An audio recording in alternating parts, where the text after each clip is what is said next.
It's a gene injection ceremony for high schoolers. Each of them will be injected with a special serum containing the primal genes of all magical beasts ever recorded. After the injection, students will absorb one random gene and awaken as a beast. The professor warns them not to panic after the injection and to calmly accept the surge of power. All the students are overwhelmed with their new power and can barely hold on. But when Yi-Hee injects himself with the serum, nothing happens. Even the professor suggests that he received a defective injection. One of the girls immediately starts laughing at our MC. But as soon as she comes closer to tease him, a strange feeling fills him. Instead of one gene, he receives an infinite monster template that allows him to acquire all Beast's abilities and traits. His body is suddenly filled with a surge of energy and incredible strength, and his bully classmate is thrown back several meters, and all the other students are unable to remain standing. They are shocked by such power because everyone thought he was the ultimate loser, and now they are all at his feet. Right then, a voice comes through the loudspeaker. All awakened students are to report to the testing building immediately. It's time to analyze their magical beast genes and martial arts levels. The machines inside will reveal the true extent of each student's power. One by one, students step up for their results. Xin Yuan awakens a third-tier bloodline, Swift Spine Bug. It grants him speed and strength, pushing him to the top of the class. Shu steps forward next and awakens the rare Ice Demon Dragon, a top-tier bloodline. The teachers instantly recognize him as the class favorite and a future champion. Then Miss Liu is called. She awakens a Stage 4 Nether Sparrow bloodline, powerful enough to destroy a city. Only Grandmasters can resist something like that. Meanwhile, Yi-He checks his own awakening details again. He wonders why his beast is labeled with a letter rank while the others are ranked as Stage 3 or Stage 4 types. Something doesn't quite line up. Finally, his name is called. While the student body anticipates something big from our boy, he walks into the testing chamber. Inside the testing chamber, a heavy pressure rolls off Yi-He. The other students feel it immediately and start whispering. They think he's about to break through to the next stage. But when the results load on the machine, confusion spreads. Most of Yi-He's data is hidden, with only the basics visible. His beast bloodline shows up as unknown. His martial level is listed as just Stage 3, martial disciple level. Murmurs ripple through the room. Of course, students start laughing, mocking him for the weak result. Some call him useless, while others scoff at the unknown beast label, saying it proves he's just an average failure after all. Seems like Yi-He has understood what's going on. His system doesn't work like the others. The testing machine can't recognize the infinite monster template he possesses because it doesn't operate on stages or bloodline tiers. He can upgrade his monster template infinitely by doing quests or accumulating reputation. And this is something completely outside standard classifications. That makes Yi-He smile because his power isn't weak, it's just different. And once he meets the right conditions, he'll be able to draw monster templates without limits. That means endless growth. If he plays it right, he can rise above everyone and become the king of monsters. A few days later, Yi-He requests to study from home. His teacher frowns, clearly skeptical. He assumes Yi-He just wants an excuse to slack off. But Yi-He argues that he wants to grow stronger and finally do better. He knows he's far behind the others, and that's why he needs extra time and focused training to catch up. The teacher warns him. Even with awakened powers, he won't pass the entrance exam without solid fundamentals. He suggests repeating the year and trying again next time, instead of setting himself up for failure. Yi-He doesn't back down. With sparkling eyes, he pleads for a chance. He swears that his bloodline gives him what he needs to push through. All he asks for is the opportunity to prove it. Eventually, the boy's sincerity cuts through the doubt, and the old man agrees to the request, but warns Yi-He not to get his hopes up. Yi-He leaves school and heads straight for the Ansheng Warrior Center. As he walks, he reveals to us that he has over $1 million in starting funds. After the accident, the insurance payout and a mortgage on the family home gave him the capital he needs. Now he sees two clear options: train like a warrior or find a way to improve his compatibility with the Demora template. That's when something catches his eye. The system shows that Demora has 3 compatibility points, 2 more than the standard template. This detail grabs his attention. He thinks through every possibility and arrives at one conclusion. The gene serum he received earlier must have caused this. Somehow, it boosted his template and granted 2 extra compatibility points. This changes everything. If serums can enhance his template compatibility, then focusing on acquiring serums might be more effective than warrior training. This path is faster, cleaner, and far more suited to someone with an infinite monster template. Fired up by the realization, Yi-He heads into the facility to buy a gene enhancement serum. He scans his student ID card at the entrance and steps inside.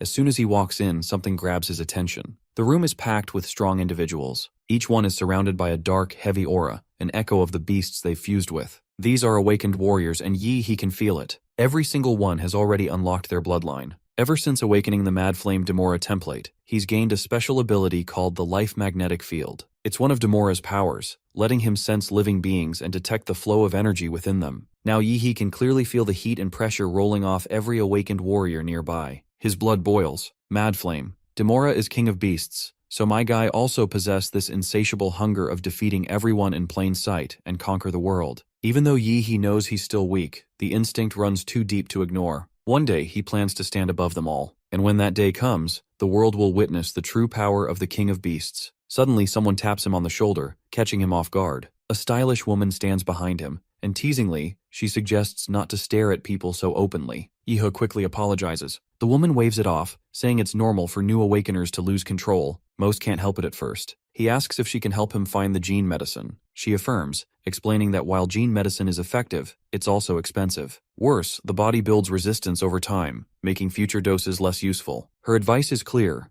Use them only after hitting a bottleneck, when regular training can't carry you any further. Yi asks how much it costs. She says at his current level, only beginner potions will work, and each one runs about 400,000 yuan. Well, that number hits him hard. Even with everything he has, he can't afford 5 doses. He tries asking for a discount, but the woman laughs before handing him a business card. As a veteran warrior, she tells him he can get a referral discount by using her name. Yi waves goodbye and thanks her with a grin. She smiles back, wishing him luck. From somewhere nearby, someone watches silently, their glowing blue eyes fixed on Yi, ready for what's coming next. First, he goes to receive all the money he has left. Then he visits the warrior's weapon shop. All the weapons are extremely expensive, but not that he can have any choice in the matter. After a long spending day, he finally injects himself with all the serum he bought. With effects taking place, his stats begin to spike. One after another, values climb. The mutation pushes his body to the edge. Every muscle feels like it's burning. But at last, he's finally leveled up, a thought that brings great joy to our boy. For the first time, he genuinely believes he has a shot at dominating the college entrance exam.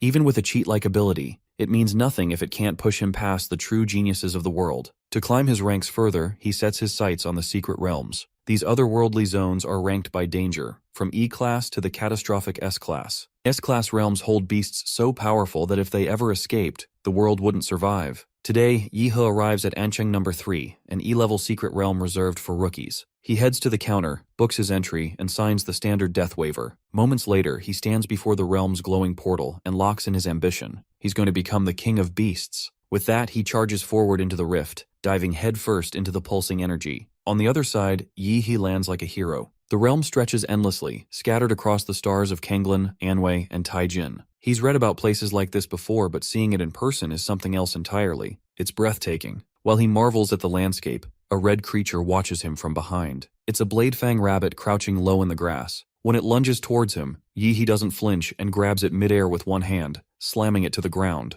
Well, my guy had sensed it coming long before it moved. That's the power of his life magnetic field, Demora's special sensory ability. By crushing it, he finishes the beast. He checks the rabbit's magic core he has acquired, and estimates the value at around 1,000 yuan. For a few seconds of effort, it's already more than what some people earn in a week. Still, he knows this pace won't get him far. Low-level cores won't cut it. It's time to hunt something stronger. A massive figure suddenly appears in Yi's path. It's a second-rank demon corpse bug, exactly the kind of opponent he came here to face. My guy grips his blade and is ready to fight. Drawing from memory, he recalls the monster encyclopedia's details and targets the beast's weak point, its soft abdomen. The demon corpse bug retaliates by firing a swirling blast of energy. Yi gathers his strength, charging up a wave of martial energy. He launches a full-power hyper beam directly into the monster's path. Before the dust settles, another beast emerges from the shadows. This one unleashes spinning purple projectiles from its mouth. Yi's eyes widen as he realizes its mandibles are built to fire deadly ranged attacks. One projectile slams into his body, sending him crashing backward. He grits his teeth, frustrated by the damage and the ruined outfit. His martial skills clearly aren't enough to keep up with this level of beast. He blames the original body's weak foundation, both academic and martial, for holding him back in critical moments like this. With no other option, he activates the Mad Flame Demora bloodline, Emperor Demon. His body ignites with energy as his strength jumps from 15 to 21. Power surges through his limbs while the demon bug roars in rage, preparing to charge again. The monster lunges forward with wide jaws. Yi drops low, his claws with energy as he dives toward his enemy. He strikes with beast-like force and finishes the second-tier demon corpse bug in one clean motion. Still radiating heat, Yi inspects the damage. The venom has already begun corroding his weapon. He mutters under his breath about the sword being a scam, annoyed by its poor resistance. Suddenly his stomach tightens due to hunger, and conveniently enough, he smells something appetizing in the air. Yi-he turns toward it, eyes landing on a green-grade magic core emitting a surprisingly rich aroma. It's the magic core of the monster he just killed. Despite the evident risks, he proceeds to consume the stone. As soon as he swallows it, energy bursts inside his body, spreading through his limbs. The system flashes an update. His compatibility with the Mad Flame Demola template has increased slightly. You see, even cheap magic cores can improve compatibility more efficiently than high-priced potions. This stone gave him the similar results which he would have gotten after consuming 4 bank-breaking serums. He can't believe how much money he wasted on pay-to-win gene potions. It is then that Yi-he makes a decision. He's going to hunt all night to make up for the losses. Activating his life magnetic field, he sends out a pulse to scan the surroundings and locks in on nearby targets. By the next afternoon, his compatibility reaches 9%. His physical stats also climb to 15.8. With white-grade cores no longer improving him, he decides to stop consuming them and sell the rest. When he puts over all the stones on the counter, the receptionist is boggled out of her mind. A high schooler turning in this many cores is just insane. Following protocol, Yi-he earns 200,000 credits from the sale. 9 days remain before the college entrance exam. In Ancheng number 4, a D-class secret realm opens to the public. A small team prepares to enter. Their target is the Blood Jade Flower, tied to a high-paying bounty mission. But they're one person short. Old Chen's recent injury left them without a full squad. One of the guys, Lin-he, assures the group he already contacted an agency, and a replacement martial artist is already there. And that martial artist is Yi-he. Now in disguise, he confirms his fake identity, Dadsla, a level 9 martial disciple. Turns out, he had paid 100,000 credits to an illegal agency for forged credentials so he could join the mission. Naturally, the others react to his name with confusion. Yi-he casually admits it's a copyright-safe version. Lin-he then sizes him up and warns that he better not hold the team back. His level is low, and they don't need any extra risk. Still, he allows him to come along, as long as he observes the mission quietly. My guy is ready to do everything they ask of him. Eventually, the group crosses into the secret realm by vehicle, driving through the shimmering portal with the Blood Jade Flower as their goal. They are heading toward an oasis where the Blood Jade Flower is located. Also, a powerful Tier 2 monster with an elite bloodline is guarding that flower. Meanwhile, Yi-he surveys the terrain. Unlike the lush rainforest he explored last time, this realm is nothing but wide-open desert. Without warning, a swarm of earth demon rats bursts from the sand and gives chase. The captain reacts instantly, shouting for Hood to handle it. Without a word, Hood gets ready with his blades. As the rats close in, Hood unleashes a set of massive bladed weapons, slicing through the attackers with ruthless precision. One after another, the rats are shredded mid-chase, exploding into dust as the vehicle speeds through the desert. Once it's over, Hood calmly confirms the threat is handled. Yi-he watches from his seat, quietly noting how efficient and brutal Hood's combat style is. In the distance, the desert stretches wide under a sky of glowing planets. A green oasis sits at the center, likely marking the location of the Blood Jade Flower. The team advances on foot beneath a burning sky. Yi-he wonders why they aren't using the vehicle to cover more ground. Lin-he explains the reason clearly. If they drive any closer, the engine noise will draw nearby monsters. From here on, they travel quietly. Roles are also assigned as they move. Xiaoxia will use a stun grenade, while Wu and Hood will handle trap placement. Old Lu is in charge of cover fire while Lin-he leads the frontline assault. As for Yi-he, he's told to stay back and observe. My guy quietly agrees, keeping things simple. Finally, they put their plan into motion. The stun grenade is detonated, releasing a cloud of pheromones that draw monsters in. A roar answers the signal, coming from a powerful Tier 2 Earth dragon that charges out of the smoke. Lin-he launches a sword slash, slamming into the dragon's body. The beast crashes down after losing its head, while the team cheers for Lin-he for the win. With that cleared, he decides to press forward without delay. But suddenly the Earth dragon's claw comes down from above. Before catastrophe happens, my guy leaps into action. He strikes fast, landing a heavy energy punch straight into the beast's body. The impact shakes the ground with explosive force. The others are in just utter awe. To think that a martial novice just forced a Tier 2 monster into ground with a single strike. They all celebrate this victory and praise the champion, while my guy brushes it off like it was nothing. Lin-he holds up the dragon's core, confirming the victory. The team gathers around, discussing the red soul essence harvested from the beast. Its power and value leave them in awe. The captain is grateful that they defeated the Earth Dragon and secured its blood. Before anyone can respond, a sharp blade pierces through the captain's back. It's Hood who betrayed them. The team freezes in disbelief, while Lin-he turns with pain in his eyes and draws his sword, demanding to know why Hood turned on them. It is then that a massive figure steps forward. He's bald, wearing a skull belt and thick fur collar. It doesn't take Yi-he's teammates to realize that he is Huopeng. He is the dungeon thief who robs martial artists of their hard-earned spoils. Suddenly, Lin-he begins to stumble because the blade he got stabbed is laced with poison. He growls through clenched teeth, asking how even the bald head knew the location of the secret dungeon. It's then that Yi-he realizes the truth.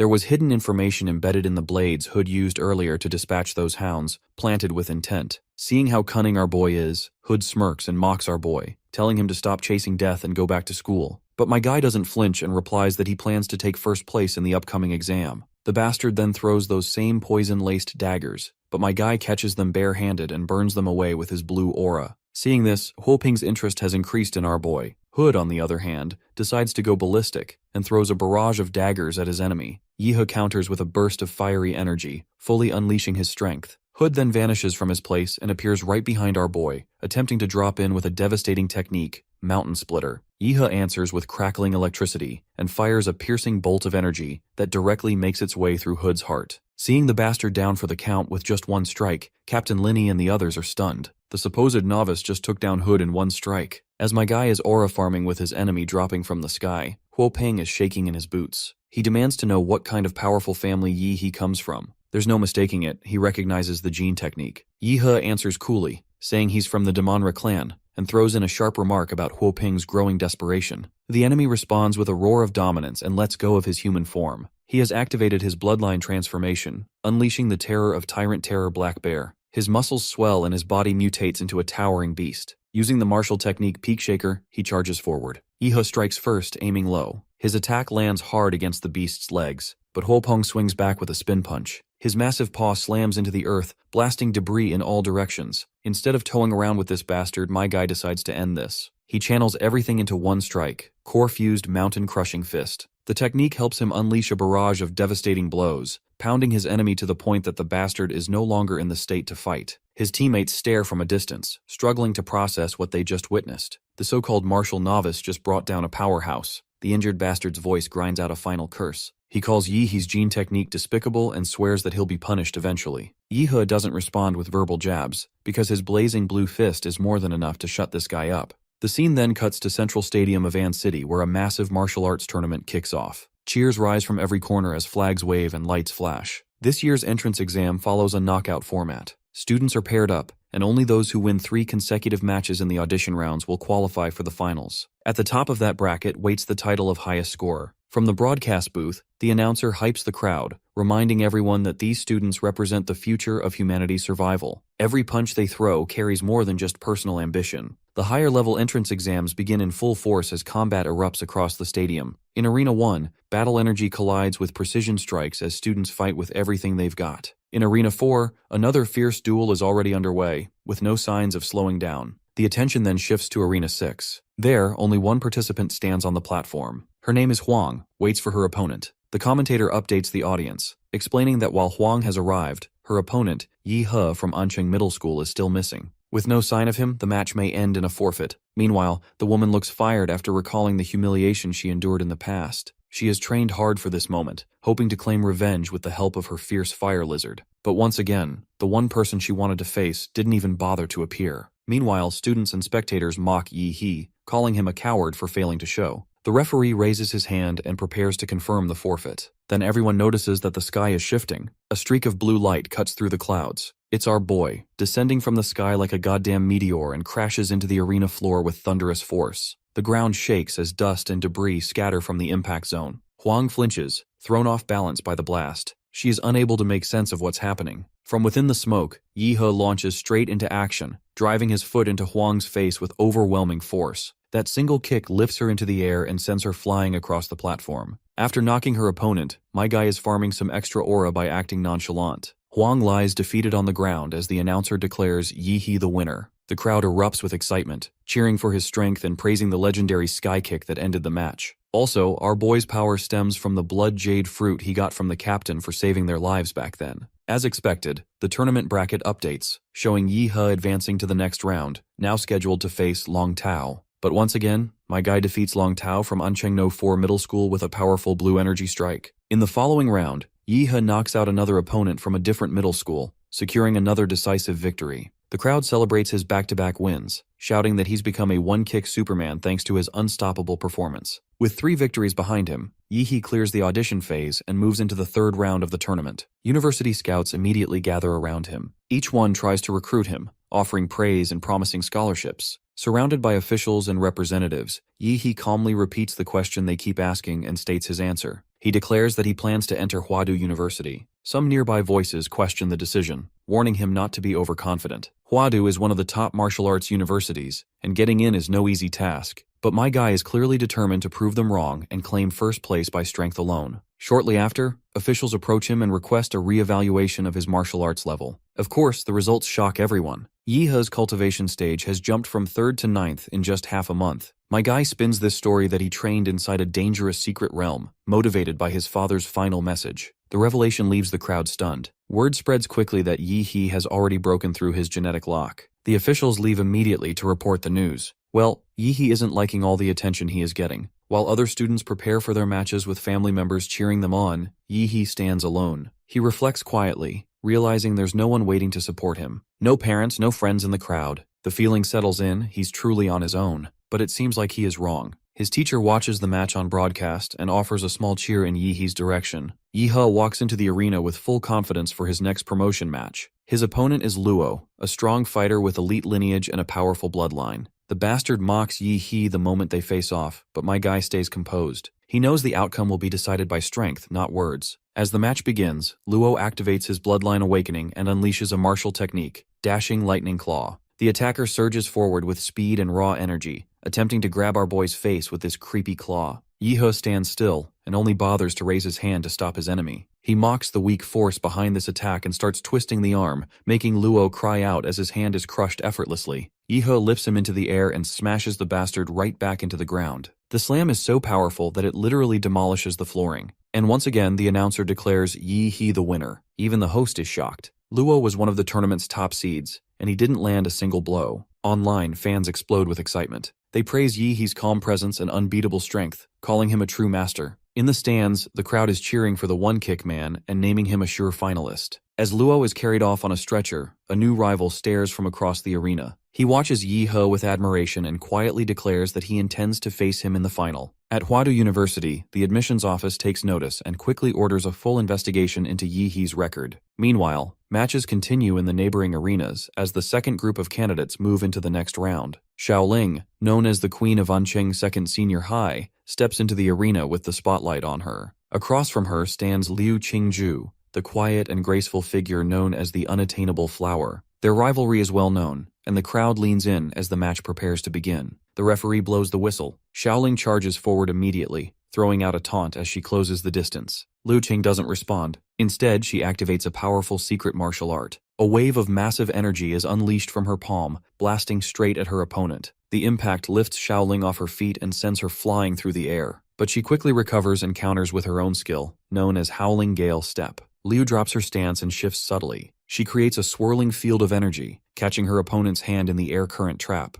To finish off Xiaoling, she releases a strike from her powerful primordial chaos finger technique. Seeing this, the announcer reacts with shock, announcing that Liu Qing has mastered a high-level martial skill, something few students ever achieve. Xiaoling responds immediately, activating her awakening transformation. The Shadowclaw Tiger King surges out from her bloodline. With the help of it, she manages to put distance between her opponent. Now that she has revealed hers, she demands to see Liu Qing's true bloodline too, Nether Phoenix. But Liu Qing doesn't flinch, stating that she can easily defeat her without tapping into her Nether Phoenix potential. Of course, the Tiger Girl feels mocked. Her fury rises as she unleashes her full power. Liu Qing answers in kind, activating the Liu family's secret art. The clash begins. Xiaoling attacks with the fierce tiger's crippling kick, driving her full strength into a single strike. Liu Qing responds with a glowing surge of energy from her primordial chaos jade finger. The two techniques crash into each other. Energy cracks through the air as their powers collide. No one in the stands can tell who has the upper hand. As the chaos begins to settle, Xiaoling stands alone in the dust, seemingly victorious. But something feels wrong.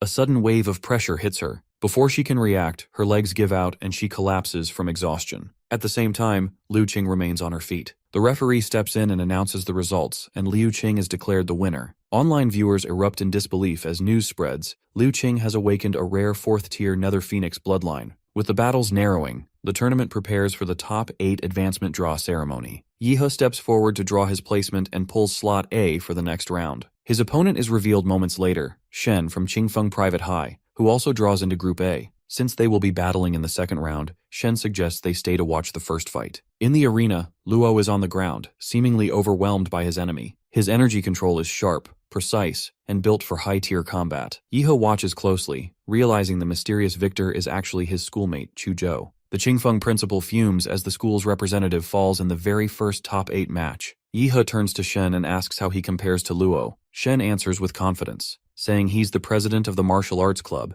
and that even 2 of his teammates together couldn't beat him. He admits our boy is the only real threat in this year's entrance exam for him. He describes Yihe as a dormant volcano, hiding a terrifying beast beneath the surface. With no time left to talk, Shen signals that it's their turn. The second match of the top 8 advancement tournament begins. Yihe steps onto the battlefield opposite Shen. The announcer declares the start of the round. Immediately, the two clash, their powers surging with equal force. Spectators fall silent, watching the explosive back and forth. My guy isn't going slow, he has managed to make this bastard's nose bleed. Shen then also decides to get serious, and surrounds himself with a solid martial energy shield. Yihe keeps his focus, recognizing Shen's power and preparing for what comes next. His opponent finally makes his move, activating his clan's dragon martial art and summons a blazing beast. The creature roars forward as Shen launches a devastating attack. There is not even time for our boy to even react, and ends up getting struck mid-air by a powerful blow. He coughs up blood as the force pushes him back. The impact also shakes the entire arena. That bastard then grabs Yihe again and begins his relentless assault on the poor guy. After this brutal assault at our boy, the bastard is enjoying himself thoroughly. Emergency medics begin rushing toward the stage, bracing for the worst after Shen's relentless assault. But then, the air changes, and something stirs deep inside the battlefield. A massive wave of blue energy bursts outward from Yihe, shaking the arena to its core. My guy has almost transformed into his monster template, covered in lightning and scales. His bloodline transformation is complete. The commentator is boggled out of his mind, because a full beast transformation in a high school student is almost unheard of. The transformed fighter steps forward with his heavy presence,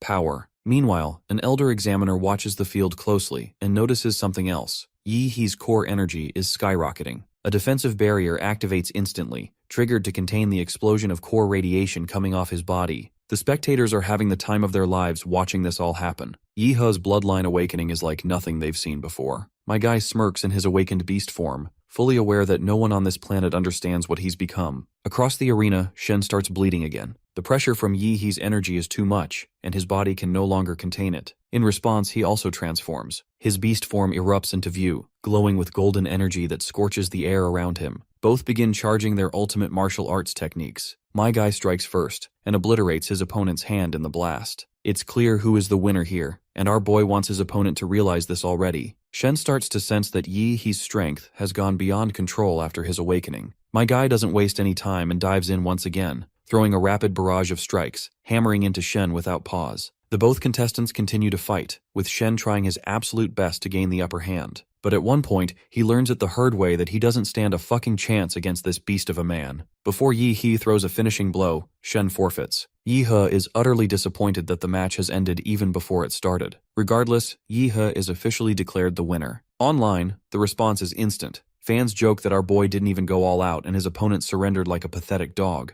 Clips of the battle flood every platform, and social media explodes with praise. Meanwhile, the principal explodes in anger over Shen's surrender. He threatens to cut off all support unless Shen repays what's owed. But Shen silences him with a single gesture. He grips his shoulder and explains flatly that he surrendered to avoid permanent damage. He warns this fatty that strength isn't something that can be controlled with threats. The principal stays silent for a moment, then quietly agrees, clearly shaken by the intimidation. The top 4 finalists of the tournament are finally announced, and Yihe's school dominates the board, securing 3 of the 4 available spots. Their principal can't hide his excitement, already imagining to promote Yihe's teacher for raising such exceptional kids. Meanwhile, Yihe walks up and pulls his match assignment. Once again, it's Group A. Across from him, a powerful girl steps forward and draws the same. With that, the semi-final match is confirmed. Yihe versus Liu Qing. Excitement erupts through the arena, with fans chanting for what's expected to be the most intense battle yet. Liu Qing possessed divine phoenix powers. With ease, she had previously crushed a top-tier bloodline user, which clearly explains that her power is overwhelming. Fans also revere Yihe's Thunder Beast powers. In the semi-final venue, once the both contents step forward, the referee signals the match to begin. My guy takes the initiative to start the show. Seeing his display of power, Liu Qing stays calm and composed.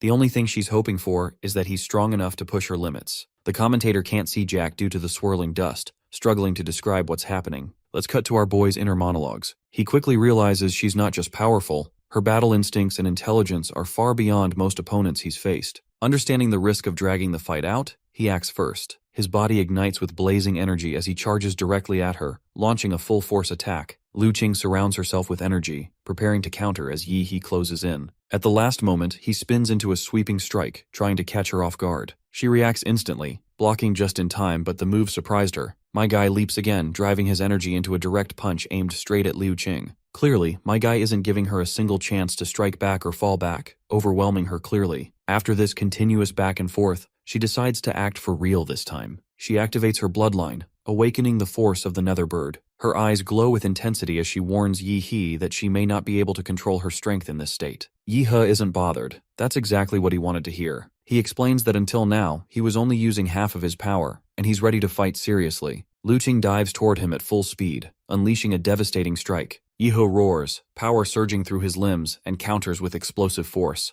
Their blows collide. An impact sends a shockwave across the arena. The audience shields their eyes as the blast expands outward. Meanwhile, the girl finds herself in utter disbelief when she notices this overwhelming force surrounding our boy. After preparing himself, Yi He unleashes a concentrated beam of energy blasts from his mouth, cutting across the arena in a straight, unstoppable line. Liu Qing stands there in order to counter it. When the beam strikes her, she redirects the blast using her enchanted feather. The energy scatters all over the arena, and some of it goes straight towards spectators. But a barrier absorbs the impact before it could hit the common people. Turns out it was the mayor of the An City, Huang Qing, who conjured up that barrier. After watching this explosive battle, he declares that the strongest guardian in An City's history is being born today. On the battlefield, blood drips to the floor, and it certainly belongs to Liu Qing, who remains upright, though her body is damaged. By now she is sure that she can't beat him. Yi He's single attack broke through her strongest defense. The pressure she's carried since childhood returns all at once. Memories of her struggle surface,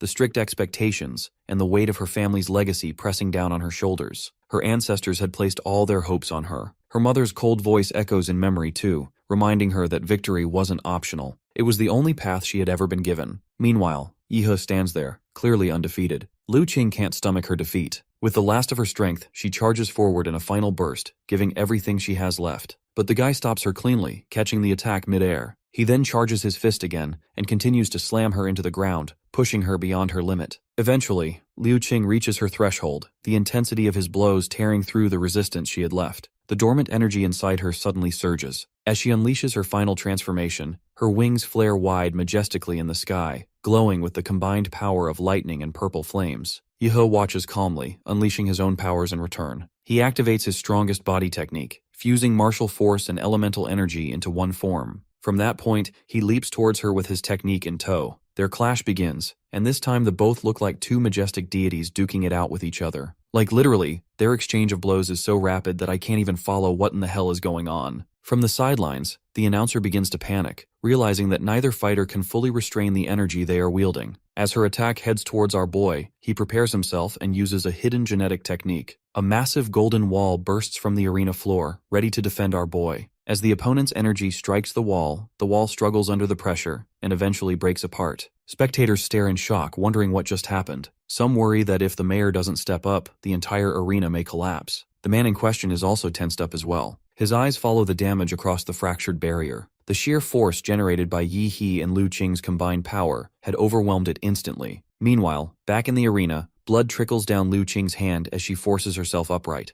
Every movement sends fresh pain through her limbs, but she remains kneeling, refusing to fall completely. Yi He steps forward to face her fallen opponent. Liu Qing lifts her head and stares at him in disbelief because her strongest attack left barely a mark. Yi He delivers a final warning, noting the radiation now spreading through her body. Without immediate action, the damage will be permanent. Liu Qing's body trembles and she cries out, her voice breaking as she demands to understand why the fight had to reach this point. Yi He crouches calmly in front of Liu Qing and meets her gaze without hostility. He is actually impressed by her fighting spirit and resolves to not give up. Internally, the girl also admits that the only thing going through her mind while fighting was desire to win. And most of all, her desire to fight wasn't just limited to victory, she was actually enjoying herself. My guy, meanwhile, helps her recover by giving her some of his mana. He reminds her that she was thinking too much while fighting, which inevitably led to her fall. So on a good note, he desires to fight her once again in future whenever she is at her prime. With that, the battle ends, and the announcer declares his victory in the first semi-final match. Shortly after, Chu claims his own victory with ease and advances to the final round. The final match of Anqing High School begins. The arena fills with tension as Yi He and Chu face each other under the watch of the massive live broadcast audience. Chu draws his glowing sword, radiating aggressive energy as he prepares to strike. Yi He smirks in response, not worried in the slightest. Chu charges with a spinning slash, coming at our boy with 7 clones of the blade, while Yi He gathers energy around him, preparing for a counterattack. When he strikes his explosive fist against the opponent's sword, the explosion of force sends shards and impact waves in every direction. Of course, the impact of that punch was heavy, forcing Chu to comment on Yi He's brute approach. Instead of hunting down the real sword, Yi He attacks every clone in his path with sheer force. By now, Chu is sure that none of his defensive strategies are going to work against this monster. Despite the setbacks, Chu decides to take another approach. With close combat no longer an option, he chooses to strike from a distance and exhaust his opponent. Energy builds rapidly around him as he summons a giant fierce dragon formed entirely from raw power. The dragon roars forward, charging at Yi He with unstoppable momentum. Activating his bloodline ability, Chu releases the power of Ice Pulse. Freezing energy floods the battlefield, spreading outward in a rapid surge. Jagged spikes of ice erupt across the terrain, generating a towering ice mountain that seals Yi He inside. Meanwhile, a faint sweat forms on Chu's face because the intensity of his power is taking a toll on his body. Moments later, the ice begins to melt. From deep within, a burst of golden and blue light explodes outward. A shockwave ripples through the stage as Yi He breaks free, tearing the mountain apart with overwhelming force. With the first attempt failed, Chu braces himself and prepares to launch another ice-based technique, targeting a massive crystal structure right at our boy. Before he can even land a blow, my guy renders the attack utterly useless. Still catching his breath, Chu asks how much chance he has to win this match. Yi He responds with a calm smile and dismisses the odds as barely higher than that of a stray cat. Just like any sane person, Chu raises his hand without another word and surrenders. The final result is called. Yi He is announced as the winner of the Ancheng High School final battle. Cheers erupt across the stadium as Yi He supporters celebrate his victory. Standing tall at the center of the stage, he absorbs the energy of the crowd. His name echoes from every corner of the arena. Screens around the city flash his face, broadcasting the win live as his popularity skyrockets. People begin calling him the strongest champion in Ancheng's history. The host steps forward and makes it official, declaring Yi He the tournament champion. After 3 full days of intense battles, the title is his. During the closing ceremony, a reporter approaches and asks about his rise from the bottom. Yi He responds by thanking his teacher for offering support during the most difficult moments. From the edge of the stage, the principal also calls out to him to show his appreciation. He announces a scholarship offer, $2 million as recognition for Yi He's achievement. Of course, Yi He accepts immediately, expressing gratitude toward the school and the principal. With pride, he also credits himself for the relentless work that made this victory possible. Soon after, a new alert flashes across his system interface. Yi He has unlocked a hidden system reward for claiming the tournament title.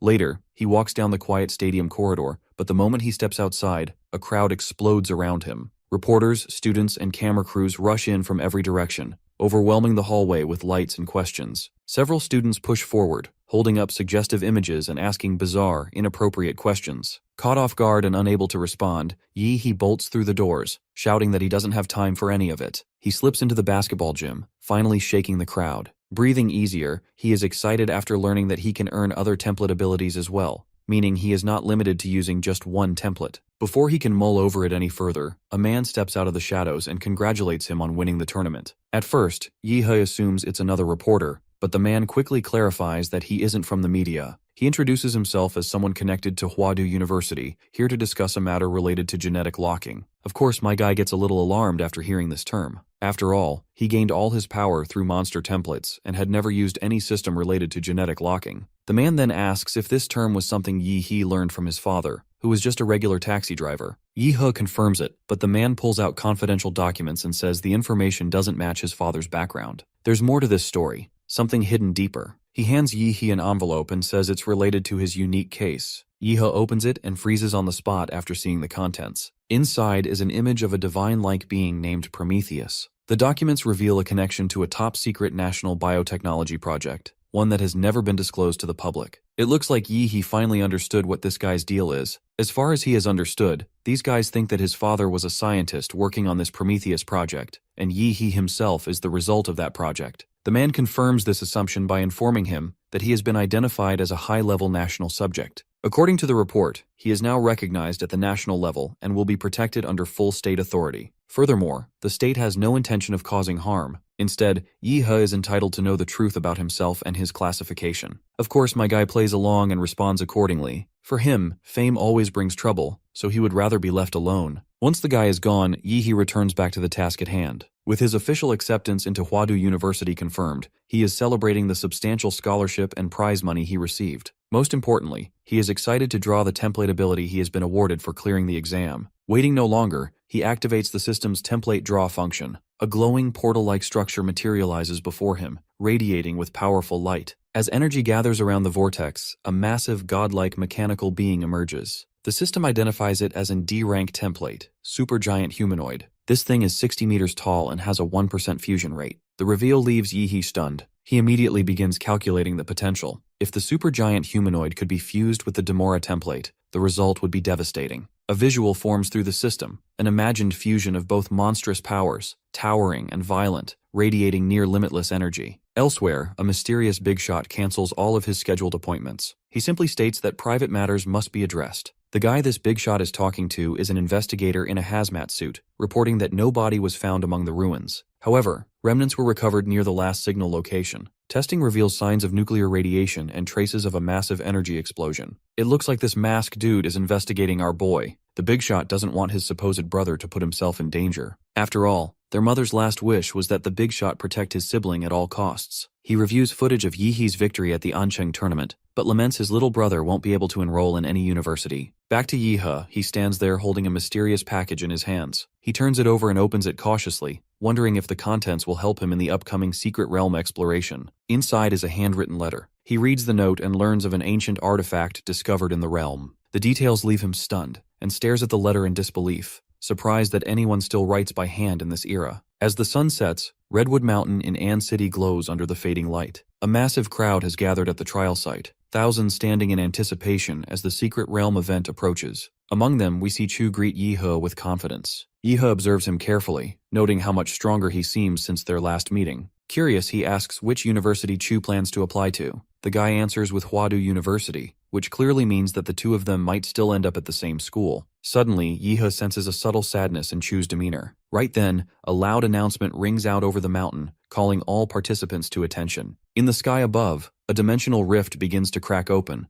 The rift pulses violently as a massive dark creature with multiple heads starts to emerge from the void. Above Redwood Mountain, the monstrous beast hovers in the sky. Participants scattered across the battlefield stare upward, stunned by the creature's overwhelming presence. Amid the rising tension, a red-haired warrior steps forward and rallies the group, ordering them to take down the demon and charge into the secret realm. Combat erupts instantly, with so many people charging at one creature only. By now, the poor creature is regretting his decision to come here. Inside the Redwood Mountain secret realm, Yi He and the other participants are trekking through the realm's terrain. As they walk, Yi He detects a sharp metallic scent thick in the air. From the forest's edge, a swarm of demonic creatures emerges. Their twisted forms rush forward, charging in from every direction. Right away, an immediate order goes out across the group, eliminating the monsters first before anything else. The fighters respond without delay, and blades and energy strikes tear through the swarm. As the warriors are cutting down the monsters left and right, Chu is also doing his part. But just as he is about to get attacked by one of the monsters,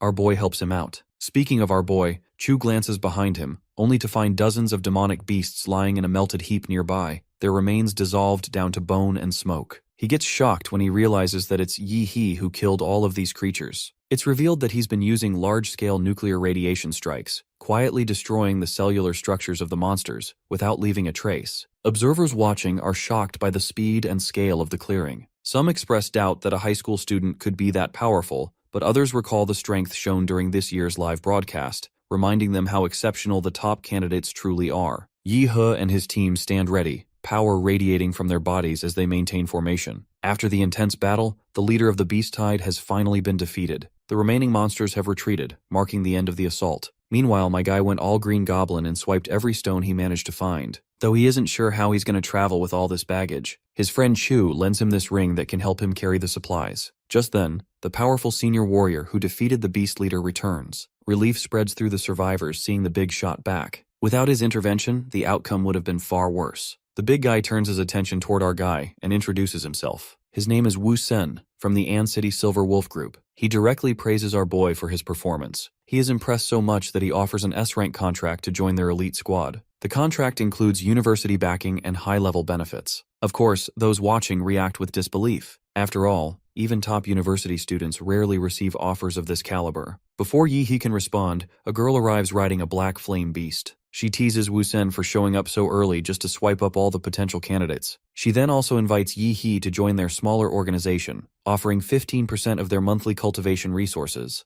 Well, the deal is unusually generous, equivalent to a shareholder-level benefit. And once again, the surrounding crowd reacts with shock. But Yi He declines both offers politely. He states clearly that he's not interested in joining any teams for now. Despite the rejections, he shakes hands with both representatives, leaving the door open for future cooperation. With the beast tide repelled, Yi He and Chu turn their attention back to exploration. They leap into the sky, scouting the terrain from above as the forest stretches out beneath them. The two land atop one of the massive red trees, scanning the vast landscape. Suddenly, Chu spots something strange. In the distance, enormous beings tower like mountains. While Chu is feeling a wave of apprehension, my guy is getting turned on after seeing these massive guys. He then continues scanning. With his life force radar, he maps the distribution of all living creatures in the area. Most of the forest pulses with life signals, but one zone is completely blank. A vast section of the southeast reads as a void. This anomaly is so suspicious that he is sure there must be something big. When there is smoke, there is fire. Without any hesitation, he decides to head towards Stud Lake. A while later, Yi He suddenly finds Sister Yuli in the forest. The girl is here with two teammates beside her. Yi He walks up beside them, asking how long they've been inside the realm. Yuli explains that her team only arrived recently and has been scouting the lake area. Yu Yang suddenly bursts from the surface of the lake. The guy excitedly shouts that they've struck gold, claiming to have discovered something beneath the lake. He tells the others that ancient ruins lie below the surface,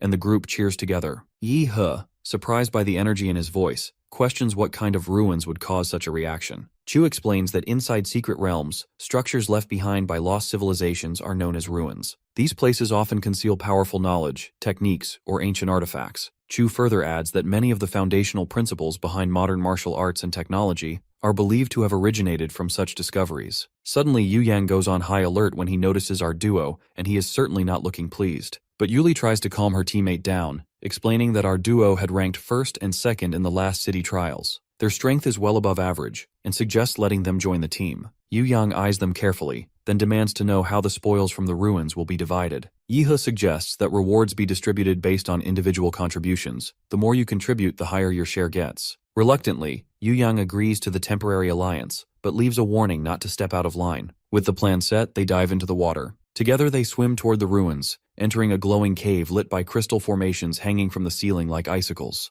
The glow reflects across the cave walls, casting light across the team's path. They examine the chamber ahead and notes that the deeper section of the cave lies beyond a narrow corridor. Suddenly, Yu Yang realizes that their teammate Li is missing, who was supposed to be guarding the entrance. Another teammate guesses that Li may have gone ahead alone in search of treasure. Yu Yang shouts for Li, but no answer comes back. As the group inches forward, Chu asks whether any precautions were taken against potential monster threats in the underground area. One of the girls responds, saying she and Li placed detection bombs near the ruins, but not a single monster has appeared. She doubts whether they should continue, especially now that Li has vanished without a trace. Yu Yang reacts with anger and shouts that they must continue. Fortune is ahead and only cowards turn back. Those who fear risk can leave now, while the rest must move forward. As expected, his declaration silences the group. Under pressure, no one steps away. Each person steadies themselves and begins moving through the glowing underground corridor with caution. As they go deeper, our boy can sense the danger ahead, but there's no time left to assess the situation further. The danger has already begun. In his mind, he realizes that Yu Yang and Li finding this hidden route in such a massive underground cave is too precise to be coincidence. The path they followed was likely a trap. Even so, Yi He doesn't falter. He smirks slightly, confident in the trump card he has yet to play. The group proceeds into a vast underground chamber. There, eerie green vines crawl across the walls, pulsing faintly with energy. As they look closely, they come to notice skeletal remains wrapped tightly in vines, evidence of a massacre that occurred here. Above there, they also see the remains of Li's body, which has been dissolved into nothing more than a skeleton. The group is shocked out of their minds, so much so that Yu Yang drops to his knees. Not only the relic they came to find is missing, but Li also lost his life. But right then, something starts affecting his body. The same force that took Lee is now consuming him. He tries to warn the others to run. Before he can say anything further, green vines explode out from his skull in a bloody fashion. He's killed immediately, his body yanked upward and impaled by the same demonic vines. My guy steps forward and blasts the body into smithereens before shit escalates further. Turns out, the demon beast is more intelligent than expected. It captured 2 warriors and used Yu Yang to make a perfect bait in order to draw more prey. It's already too late to realize this, since they've walked straight into the trap. The cave shakes as massive vines slam down, sealing the entrance tunnel behind them. The beast doesn't want them to escape. Chu then decides to enlighten this clueless lady. Based on everything they've seen, the enemy is a second-stage demon beast, known as a ghost vine demon. Its power and cunning place it far beyond normal threats. Yuli's eyes go wide in disbelief because a king-level beast is something none of them are equipped to face. But my guy isn't fazed at all. He doesn't care about the classification. The only thing on his mind is smashing the monster to pieces. The ground shakes under the weight of his power as the first strike launches. At that moment, another force enters the chamber. A powerful man charges forward, his presence fierce and commanding. Our boy notices this mountainous man. Looks like it's the same man who was digging in our boy's background. He explains how he traced Yi He using radiation he left behind in the mountains. Even after suppressing his presence and trailing behind through stone walls and collapsed tunnels, he managed to follow Yi He into the cave undetected. Now he's here to finish what began long ago. The one who escaped their ambush before is finally within reach. Yi He glances at the furious man charging toward him, casually feigning confusion over the attacker's identity. The man, shouting in rage, launches a reckless attack. Mid-charge, he's suddenly entangled by a set of hidden vines coiling from the ground. He realizes too late that he's stepped into the ghost vine demon's lair. Panic replaces fury as he struggles, yelling that the demon is now targeting him, suspecting it may have been Yi He's plan all along. Yi He reminds this brute that these veins have the ability to absorb spiritual energy and rage. The man then unleashes a massive energy blast across the battlefield. Yuli surveys the battle and spots cracks spreading across the cavern walls due to the high pressure. The structure is beginning to collapse under the weight of their combined power. She yells for the others to clear out before the entire cave falls. Yi He focuses his energy and fires a spiraling blast upward into the ceiling. The explosion tears through the rock, sending debris raining down. Amid the chaos, Yi He instructs Yuli and the others to escape while he holds the monster back. The fiery attacker roars in response, determined to stop him. Just as the enemy charges, a sudden burst of ice energy cuts across the battlefield. It's our homeboy Chu stepping forward, holding his sword firm and blocking the enemy's path. The attacker scoffs and mocks the defense, reminding them that he holds the rank of 8th stage martial artist. But my guy doesn't give a damn to these fancy titles. With his fist charged with lightning, he delivers a sudden strike. A fierce blow lands, a technique known as atomic explosive fist. The explosion spreads in a flash of blue light, rattling the terrain. After the hit, Yi He turns to Chu and instructs him to fall back, acknowledging the difference in rank. The opponent is powerful, and Yi He intends to take him on alone. He steps forward, telling the others to leave the rest to him. A while later, everyone except our boy finally gets out of the lake, and Chu also gets out. Just as he is worrying about his partner, a massive eruption of blue energy bursts from the lake, and out pops a massive mutant creature from the blast. Is it an Attack on Titan reference? Whatever it is, I don't care, but what I know is that bastard who was all full of himself has been cooked through and through. A while later, Yi He reappears in his human form. He leaps from the lake just as his teammates rush toward him. After taking a seat on the ground, he reveals that the dude who barged in was laced with a plasma bomb. Both that guy and the vein monster died in the aftermath of the explosion. With their joint venture coming to an end, the both teams decides to part ways. He offers polite farewells to Yuli, promising to repay their support once they escape the secret realm. Now the both boys are alone to grind their asses off and collect as much loot they can. After they're exploring together, they return back and visit the appraisal center. Yi He slams his bag on the counter. The receptionist warns him to show caution with the loot he has gathered. If damaged, he won't get shit in return. He apologizes and begins placing bags on the counter calmly. Each one is filled with resources. One after another, they stack up. By the time he places the final bag down, the receptionist stares in disbelief, barely able to keep up. She hesitates before asking if he's finally finished unloading. Yi He smirks and tells her to begin the calculations, adding that he still has plenty of spirit medicines waiting to be appraised. Not long after, people gather near the center as they start to recognize the rare herbs in Yi He's possession. The crowd is totally stunned by their high value and rarity. Meanwhile, my guy is busy mentally sorting through his inventory, planning to sell off the lower-grade magic cores. After all the exchanges, his account receives a credit transfer of 27 million yuan after the sale. My guy exits the center, preparing to sell the appraised spirit herbs next. But suddenly, a luxury car pulls up in front of him. An older man steps out, the owner of Ping Pharmacy. He greets Yi He directly, mentioning that he heard about the herbs Yi He had brought in. He offers to buy them at a price above market value. Yi He quickly realizes that someone from the appraisal center leaked the information, but he doesn't mind selling. The buyers came to him on their own, and the price is just right. After the transaction, the luxury car drives away, while the man reminds him to reach out again the next time he has more spirit herbs. He checks his phone and sees that his bank account has received another deposit of huge cash. With the money in hand, he begins planning his next steps. Standard supplements and low-tier herbs from the market have done little to improve his cultivation. If he wants to grow stronger, the next investment needs to be in power. The resources required for significant breakthroughs remain out of reach. But another option comes to mind, one that doesn't rely on wealth. He decides to pursue martial arts training. With that goal in mind, he sets off immediately. At Ancheng No 1 Middle School, the doors of the principal's office open. Inside, a warm drink is served, setting the tone for a respectful and formal conversation. The principal greets Yi He kindly and expresses mild surprise at his visit. Yi He presents a small package from Ping Pharmacy, clarifying that it's not a bribe, just a simple token of gratitude. With the principal humbled with the money, he explains his request clearly. Since he hasn't entered university yet, he can't ask for help from his clan. He's hoping the school can assist in finding him a strong martial arts teacher. The principal suggests waiting until university begins, where proper training resources will be easier to access. But Yi He insists. He's ready to grow stronger now and doesn't want to delay. The principal studies him for a moment, then agrees to make an exception. Recognizing Yi He's drive, he decides to help and promises to make the necessary arrangements.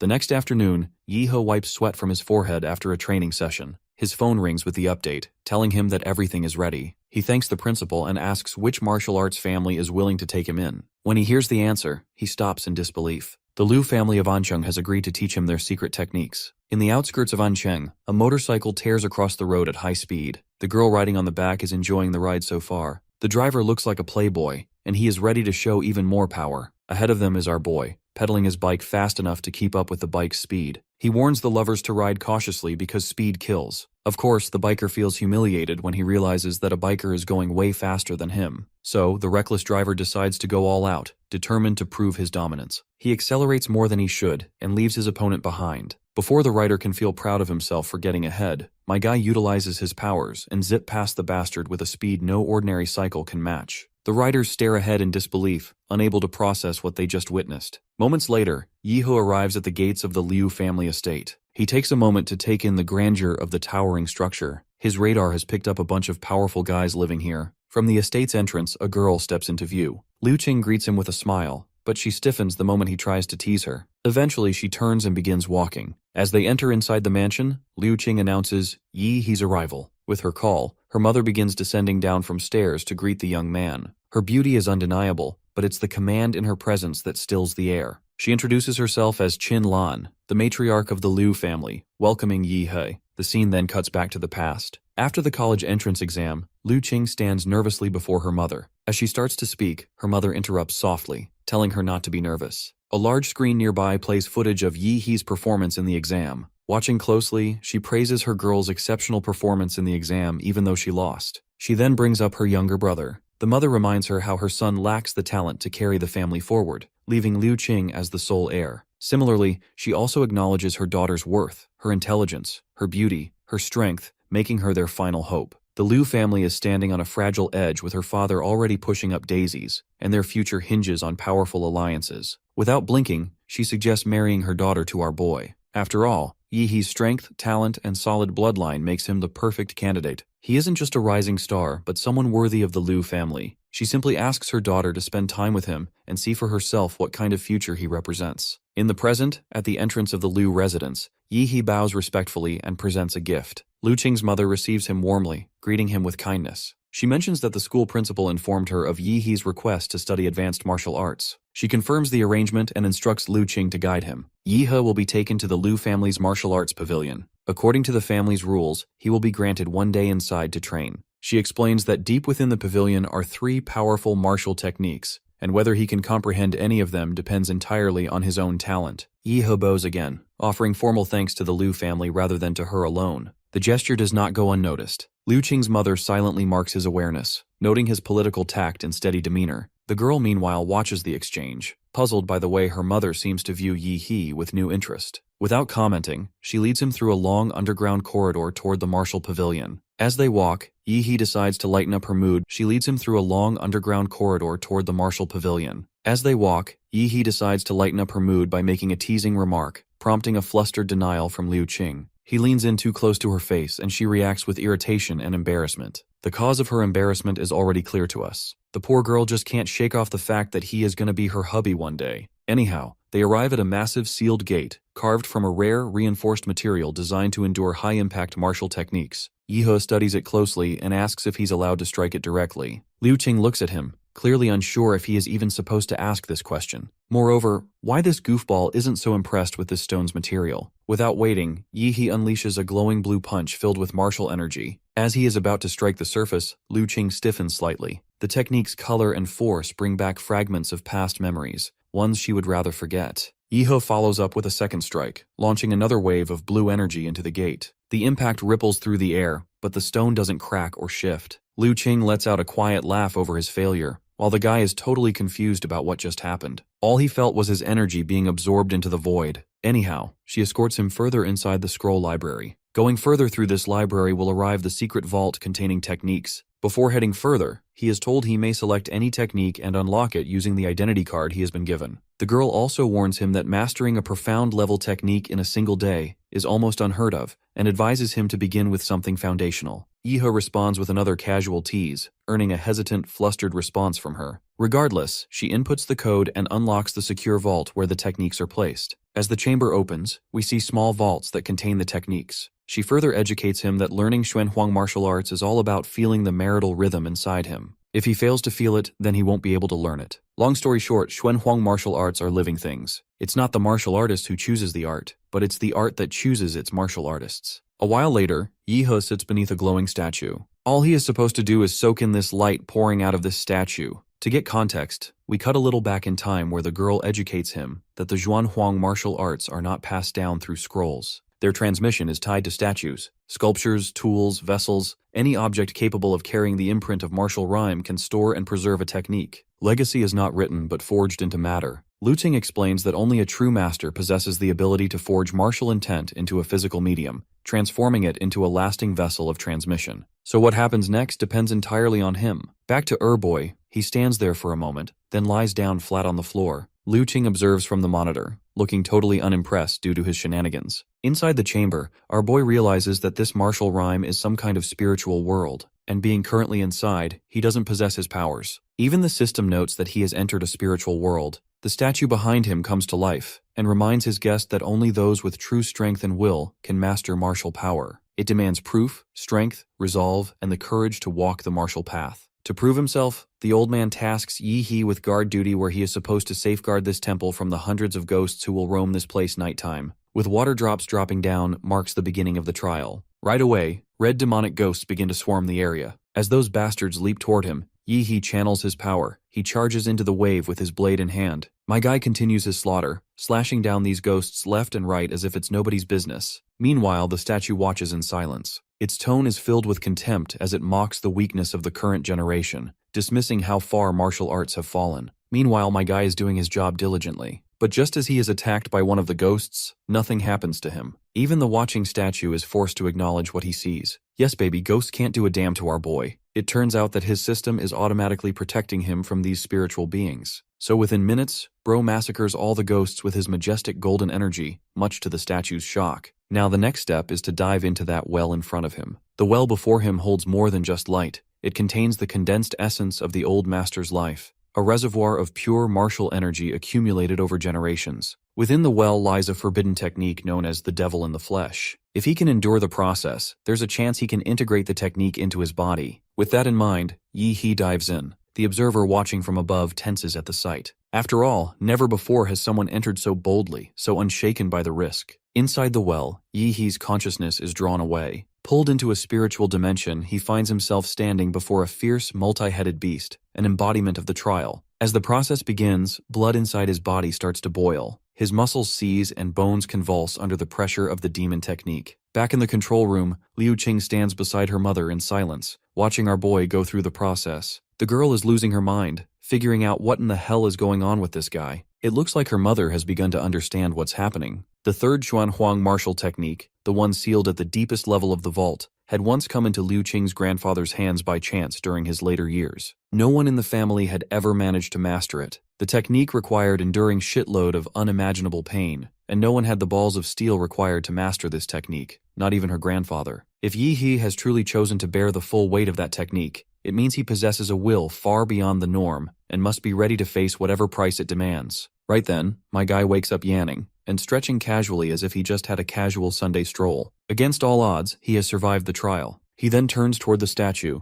and gives his thanks to the elder, directing his words toward the ancestors responsible for creating the technique. Though his base stats remain unchanged, he confirms that mastering the technique has doubled his combat capacity. Moments later, Liu Qing and her mother step into the room, still processing what they've seen. Liu Qing looks directly at him and asks whether he truly completed the technique. Yi He responds with a casual salute and confirms that he succeeded. Of course, her mother struggles to find words. The technique had defeated every practitioner in the family for generations, yet Yi He completed it in under an hour. As Yi He is feeling all smug, Liu Qing silently watches him. Though praised as a genius herself, she knows that the one in front of her stands on a different level. Yi He then turns back to the group and prepares to demonstrate his power. In an instant, blue and red energy surges from his body. His martial aura erupts like a storm, drawn directly from his internal martial world and transformed into force. Liu Qing senses something darker buried in the energy, a presence that carries the echo of trapped demons. As for her mother, she is visibly impressed and compliments Yi He's strength with admiration.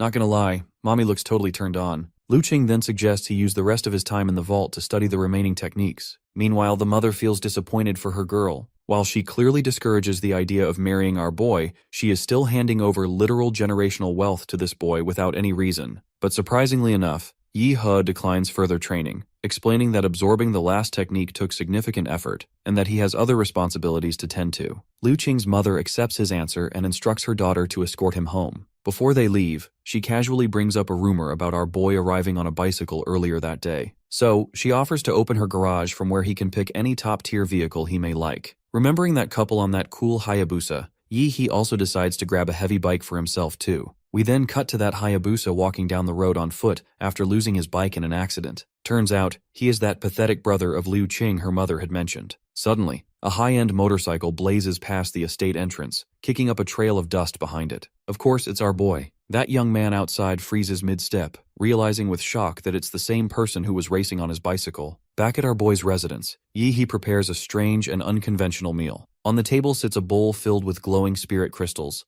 arranged with sauce and chopsticks as if it were an ordinary dish. He lifts a glowing blue shard and eats it first, treating it as casually as any other bite. As soon as he consumes the stone, his physical stats rise up, but it's not enough. He chooses to allocate all available points into the giant transformation template, aiming for maximum impact. Moving forward, he lifts a golden demon core to consume it, and as soon as he does, energy explodes out of him. His system gives him an option of mutating his Daimora template. He is prompted to choose whether to proceed. Of course, he hesitates for a moment and weighs his options. After having made his mind, he strikes the confirmation key in an hope that he is going to strike something good. Once the procedure is done, he manages to unlock another monster template, known as Star Universe Demora. Once the Savage Trace Demora reaches 100% synchronization, there is a 2% chance that it may evolve into Star Universe Demora. Moving on, my guy is happy to hear the good news. To complete the evolution, he must push the current template to 100%. The only path forward is accelerated growth. Suddenly, a powerful shockwave erupts outside, a clear sign that shit is about to go down.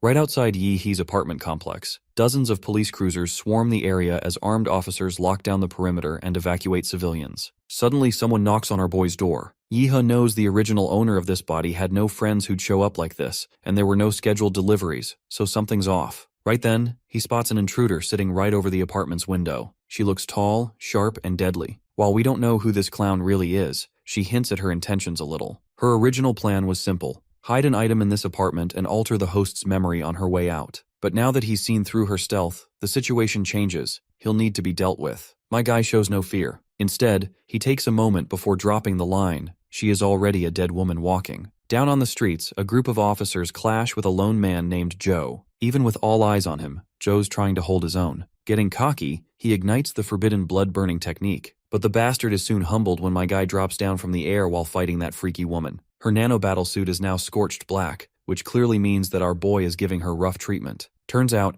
these two freak shows are accomplices, and the woman announces to her accomplice that she has hid the item, so they should retreat. Before the police can restrain the criminals, a smoke bomb detonates. Thick white fog floods the street, and by the time the fog lifts, the targets are gone, vanished into the sewer system without a trace. Just when these two think that they have finally managed to shake off the threat, my guy arrives there. Iho wants to know why the lady who broke into his house still hasn't offered an explanation. Joe shouts at our boy, demanding to know how he managed to track them when even the elite forces couldn't. But Yi doesn't owe them an answer. In reality, our boy was able to sense the nuclear traditions the woman is exuding. When it's time to strike, he doesn't talk. Without further ado, he rockets forward like a missile. His fist is already in front of Joe. Once the punch connects, the energy rips through the bastard, slamming him into the concrete wall behind him, cracking it on impact as dust bursts out in every direction. That woman, known as Yime, loses her breath after witnessing this horrific scene. Seeing Joe tossed like that hits differently. To her, that shouldn't even be possible, and whoever trained this kid isn't normal. Yi He bothers to clarify that he is the disciple of Emperor Guangla. Turns out, the woman has never heard that name before. That is when that knocked out guy decides to get serious, and transforms into this grotesque, otherworldly alien. Boasting a dignified title of 6th-tier martial artists, this dude is a force to be reckoned with. Seeing a powerful opponent really puts a smile on our boy's face. Meanwhile, that big booba woman tries to surprise our boy from behind, thinking there's no way he'll see her coming. But before she gets close, my guy fires up an energy beam without even looking in her direction.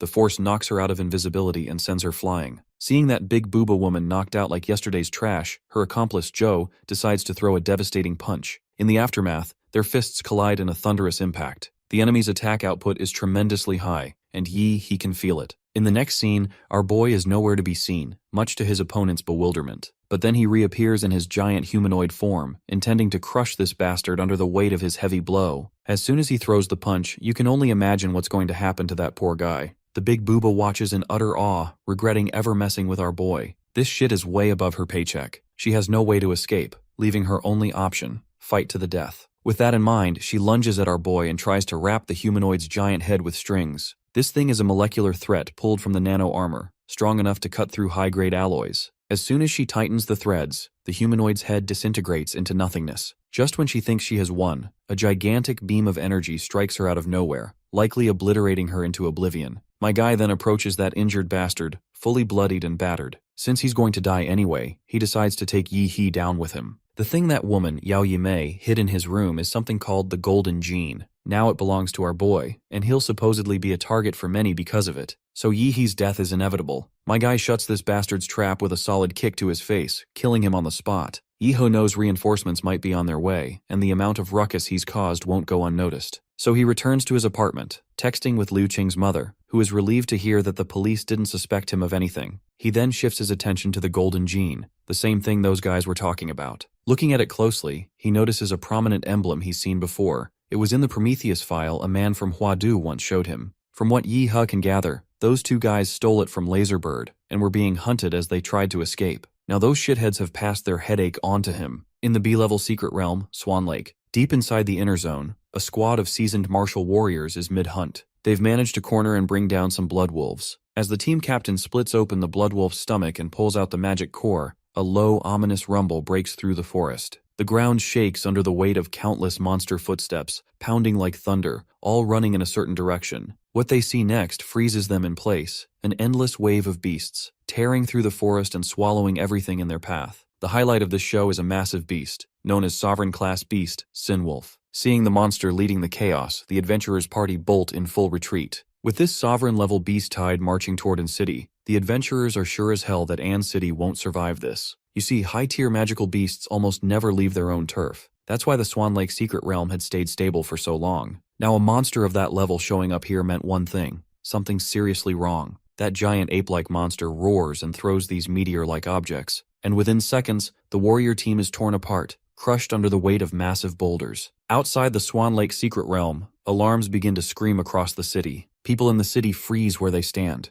A second later, the mayor's voice breaks through on the citywide broadcast. A massive beast tide is advancing from the B-level Swan Lake realm. Estimated time to breach, 20 minutes. The army has already mobilized, and all citizens are ordered to shelter or evacuate. The mayor's broadcast goes out, calling every warrior in the city to stand and fight. Armed police hit the streets right away to keep order. Government agencies kick into overdrive, trying to keep the city stable and calm as best they can. Inside the mayor's office, he moves from one call to the next. doing whatever he can to stall the inevitable. The second his secretary bursts in with an update, he asks about the reinforcements. Who's sending troops? The answer's bad. This city isn't the only one under siege. Beast incursions have hit multiple regions. Most cities are too deep in their own disasters to offer any support. And the ones still standing are locking themselves down, building fortifications and bracing for impact. His voice shakes as he asks about Huadu. Maybe someone from there, a Grandmaster-level warrior or higher, could be sent to help. Even one would be enough. But that's off the table too. An S-class secret realm just opened in Guanshan City, right beside the capital. Seems like the battle for the city has already started, and one's coming to save them. They gotta fight with what they have. Elsewhere, in the Chu family's training grounds, Yi He and Chu are locked in a sparring match. Just as they move in to start another round, a siren blares across the district. Seconds later, their phones buzz with official alerts. College prep students in N City are ordered to evacuate immediately. Chu breaks the silence, asking if Yi He plans to leave. But well, my guy is on cloud 9 after hearing the announcement. Bro is looking forward to smashing some monsters himself, so evacuating away is just waste. Meanwhile, Liu Qing heads for the door, ready to leave and fight. But her mother steps in and blocks her path. Her daughter's ready to face the beast tide head-on, but the mother is not having it. Her only priority is Liu Qing's survival. If she steps outside now, there's no safety net. No guarantee she comes back. An City's entire fighting force barely scrapes 30,000. Even with old veterans and fresh volunteers counted in,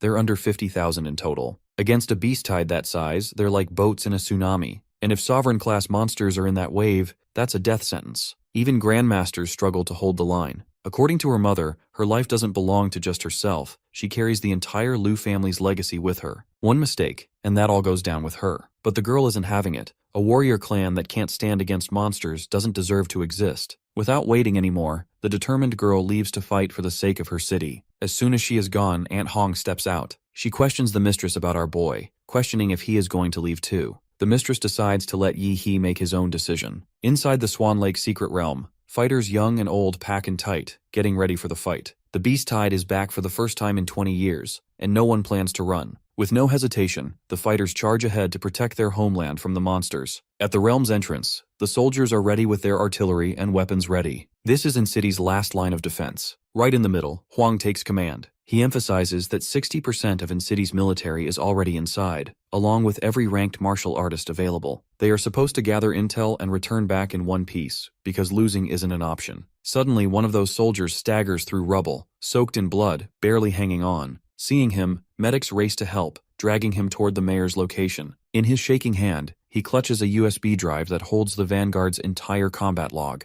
Huang demands answers, wanting to know where the rest of the unit is. The soldier lifts his head and delivers the worst possible news. No one made it alive. He warns his seniors about that black ape, responsible for wiping out the entire platoon. Finally, the monsters have started to make their move, ready to burst out of the realm's gate. These bastards are cunning. They're intentionally targeting the landmines buried near the realm gate near the tower. As soon as the mines are triggered, everything begins exploding. The traps that humans set up turn into noose in their own necks. Huang roars out the order. Hit back with everything they've got and wipe out the enemy before the damage spreads any further. Explosions detonate across the battlefield as flaming debris rains from above. But the main monster boss is sure that these little bitches can't hold their ground much longer.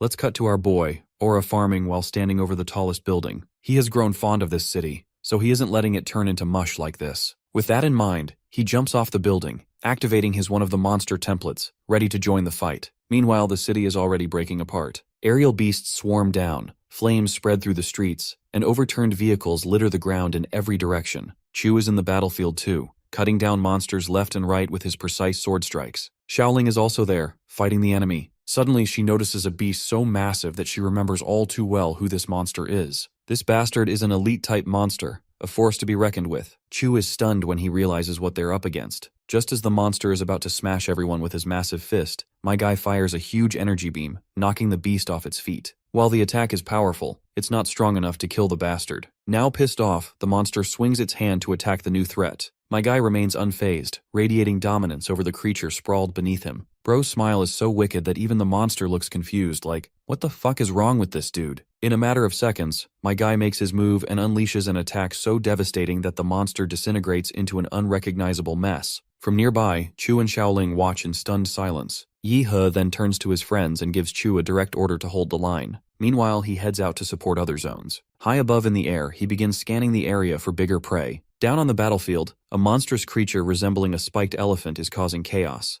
The soldiers are trying their best to take it down, but guns are useless against this beast. One soldier tosses his rifle aside and shouts the order to switch to blades. With everyone now armed, these fools charge straight toward their own demise. As expected, not a single one survives. They all end up impaled on the elephant's spiky tusks, giving the monster a downright badass look. While the remaining soldiers argue whether to retreat or fight until their last breath, the elephant prepares to strike them down with its massive trunk. But before that happens, the bastard is pierced by a burst of blue energy that kills it instantly. Of course, it's our boy, crashing down to the ground like a goddamn meteor. Meanwhile, on other battlefronts, the monsters have started retreating to a single location. The awakened fighting there are confused by the sudden withdrawal. One girl explains that the enemy isn't retreating, they're swarming Yi He from every direction. As for his introduction, Yi He is a top candidate who already proved himself in the entrance exam. In this case, the guy with her suggests they can't let him get overrun by monsters. He proposes joining the chaos to help protect their top scorer. An City's martial artists have another challenge they need to overcome.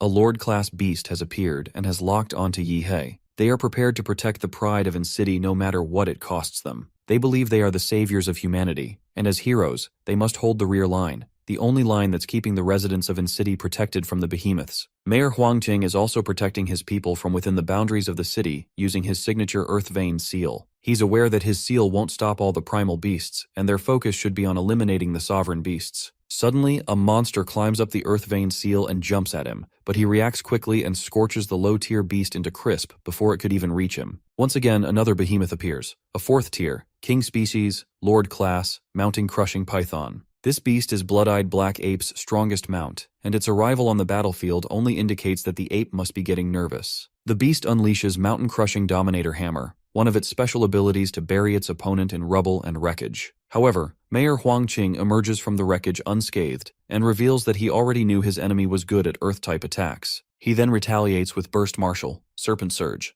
an attack just as strong if not even stronger. This burst of beam inflicts great damage on the beast, but that's still not enough to overpower it. The retaliatory attack enrages the beast to a whole other level. As the beast prepares for another round, the mayor considers himself lucky for obtaining intel on the beast. If he hadn't gotten them on time, the situation could have taken a far darker turn. Even worse, if it had gotten into the city, defeating it would have been far more difficult. In a burst of fury, the mayor unleashes a flurry of punches at his opponent. But his enemy already has something to counter his attack. The Mountain Crushing Python grows quills out of its whole body, making it practically impossible to penetrate through its defense. Things go from bad to worse as another beast strikes from the shadows. Turns out it's the Blood-Eyed Black Ape, and he was hiding inside the stone spike. The ape isn't satisfied with the way this battle between the mayor and his minion is unfolding. To prove how insignificant humans are, he crushes the mayor with his bare hands. Acknowledging Mayor Huangqing's capabilities, the Black Ape claims he has confirmed that there are no strong martial artists left in An City, which means he can kill everyone without restraint. However, Mayor Huangqing is not ever going to let that happen. He casts Bladewine Tempest to stop him, but the enemy dismisses his actions as pointless, declaring that his death is inevitable. The ape further adds that he no longer has a natural enemy in this field. This has become a game for him. He wants to make humanity drown in fear and despair. The Bladewine Tempest unleashed by the mayor makes no difference. The caster himself admits that it was fast, but unbelievably weak. In his second attempt, the mayor does the exact opposite. He shoots a powerful attack, but it's so slow that the enemy dodges without even breaking a sweat. After the mayor's multiple failed attempts, the ape decides to demonstrate the best of his strengths. Once he closes the distance between them, he throws a jab at him, which the mayor surprisingly absorbs as if it were nothing.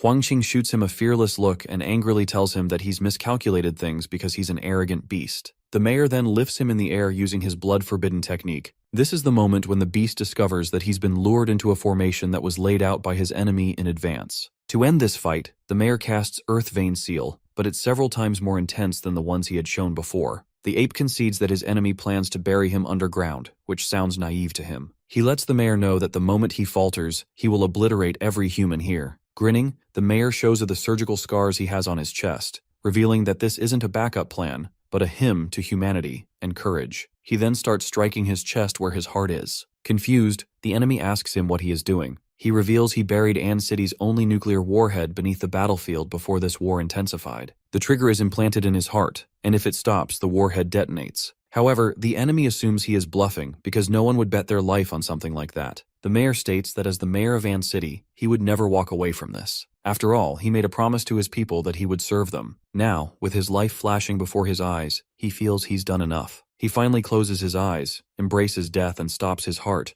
triggering the nuclear warhead's detonation. The explosion is so insanely massive that the martial artists on the front lines hear it loud and clear. Before this explosion that birthed a towering cloud, the martial artists received an evacuation signal. Now, as they witness the battle's end, they stand in complete silence. The explosion from the nuclear warhead erased an enormous portion of the city from existence. The mayor went all out to pull this off, but even destroying a big part of the city wasn't enough to kill the evil black ape. The black ape starts regenerating, and after twisting and reshaping, it transforms into something even more terrifying. Though not very powerful, he couldn't believe he had almost been eradicated by a human. Enraged, he decides to slaughter every last person in Ann City most brutally. However, his fight with the mayor has weakened him, and since he can't continue, he decides to return to the Sin Domain, the realm where the beasts come from. He plans to return once he has recovered his blood and chi. As he is about to leave, Yi-He appears and calls him out from behind, asking him where he is headed. The black ape remembers him as one of the greatest threats and acknowledges him as a terrifying prodigy. Aware that he's too late, he calls it a shame,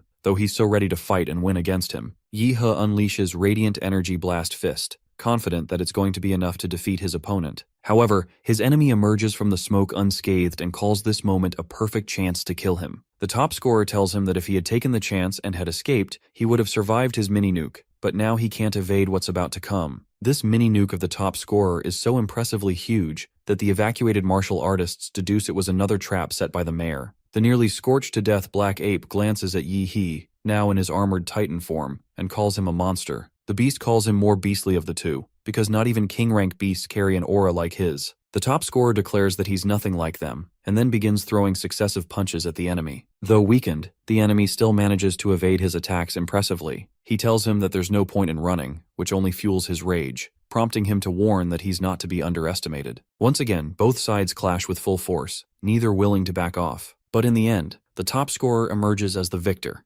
ending this fight with minimal damage received. He acknowledges the blood-eyed black ape's sovereignty, admitting that this fight wasn't easy for him even in his armored titan mode. What's more, the ape managed to injure his arm, though he's already healed it by now. Despite wielding inhuman strength, it still wasn't enough. The enemy reveals he went all out on his last strike, and since it failed to bring down the prodigy, he's now certain he can't win. With that, he starts running for his life. However, Yi-He is not going to tolerate that, not after Mayor Huangqing's sacrifice. He shoots the Radiant Pulse Strike to kill the evil ape, but the latter manages to evade his enemy's attack. The evil ape dove underground to act dead, but this only means one thing: it's afraid of death. Since it's gravely wounded, Yi-He thinks it's his best shot to hunt it down. He discovers that the beasts like his enemy can suppress their life force completely, and thinks that if he had found it a little sooner, Mayor Huang could still be alive. But since he is injured, and his stealth won't save him, even the faintest trace of his life would give his position away. Just as he's thinking about his enemy's life force, he suddenly senses it in the distance and starts firing beams at him. Before the ape's position got exposed, he was very close to reaching the Sin Domain's entrance. He blames the deceased mayor for his coming failure, and in the blink of an eye, he finds himself plummeting into the air. In his last-ditch efforts, the evil ape starts burning the last of his core's power, intending to take his opponent down with him. With his core's remaining power unleashed, he recovers one of his arms and jumps at the top scorer with a suicidal attack. When the two sides clash, they both sustain a great deal of damage. In this collision, both lose their dominant arms,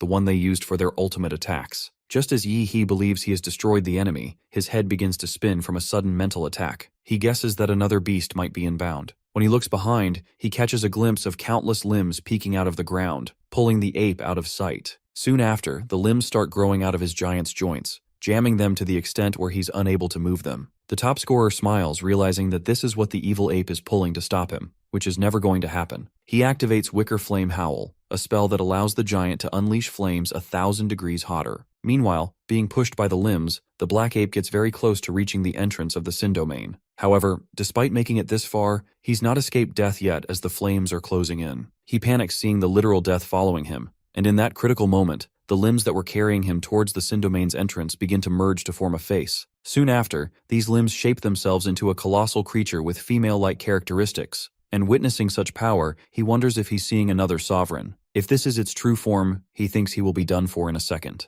This newly emerged sovereign opens its eyes and screeches so loudly that the scream echoes in his enemy's head, even when he has muted the giant servant's auditory system. Yi-He is consumed by rage. He can't just stand by and watch the monsters leave after everything they have taken. He goes back to his usual crazy self, flips off the sovereign, and then triggers a nuclear warhead. The explosion is so immense that it fractures the secret realm, leaving the martial artists outside the battlefield doubtful of the mayor's victory. Even though they know that odds are against them, they still cling to hope. The invasion from the secret realm came to a standstill. The martial artists swept through the city, wiping every last beast that remained. The An City won, but at the cost of 80% of its protectors. Later, when he wakes up at the site of the nuclear detonation, he realizes that he has lost track of time. He recalls concentrating whole of his nuclear power in his core into the giant servant for that massive explosion. But the atmosphere here is still ravaged by radiation and remnants of atomic force. This battle was a bloodbath. He had to blow himself up multiple times to finish this job before that brute could drag it back. He admits that he was no match for a sovereign class beast,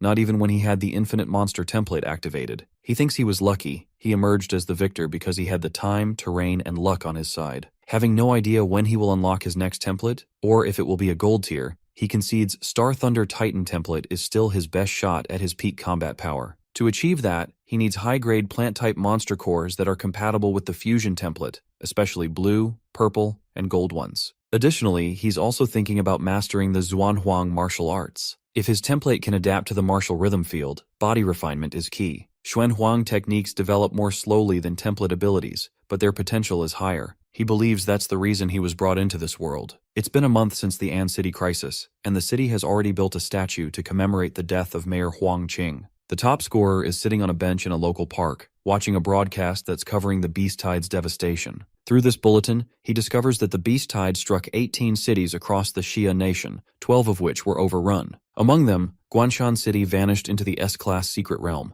To investigate this mystery and rescue the people of Guanshan City, 30 Xuanwu martial artists and 5 grandmasters led by Du Jingming of the Great Xia Dragonfinch organization were sent. After everything that happened, Guanshan City is now the 12th global death zone, with more than 1.8 million dead. Shocked by this coverage, he realizes that he can't sit still anymore, though he already seems to have an idea of his next move. He immediately calls Qin, who picks up the phone thinking he's going to ask her for the other 2 Xuanhuang manuals. Nervously giggling, he informs her that he plans to collect high-quality plant-type monster cores, preferably blue, purple, or even gold tier, and needs help with that. She first lets him know that he's demanding something rare to an extreme. Lord-class cores cost a fortune, and since he's asking for something of that caliber, she's expecting something in return. In response, he explains that Huadu University holds a realm trial for new students, and says he'll team up with Qingzhou to help her take first place. That's what he plans to do in return. However, she thinks he's underestimating the other city elites, and honestly tells him that her daughter is at best mid to upper tier. Furthermore, she believes that even if he triumphed over her in a spar, he's far from being a monster himself. He confidently tells her that he's the one who can restore the Liu family's legacy. Surprisingly, he seems aware that this is why she's been supporting him from the start. He's ready to sign a promissory note. If he can't help Qingzhou win, he's going to serve their family for life as their servant. She finds this offer amusing and decides to help him in this one. Yi He arrives at An City's central hospital to visit Chuzhou, but right when he sets foot inside the hospital, a herd of people calling themselves his fans block his pathway, expressing how much they love him. Getting past the crowd, he arrives at the room where his friend is admitted, covered in bandages, from head to toe. He starts cracking silly jokes about his miserable condition. Just as he's laughing at his friend's miserable condition, a stranger suddenly greets him. When the top scorer doesn't recognize him, the stranger introduces himself as Luo Xuan, his first opponent in the tournament. The top scorer is stunned when he notices Luo Xuan's amputated leg, but the boy asks him not to look at him with such pitiful eyes, because his leg isn't toast yet.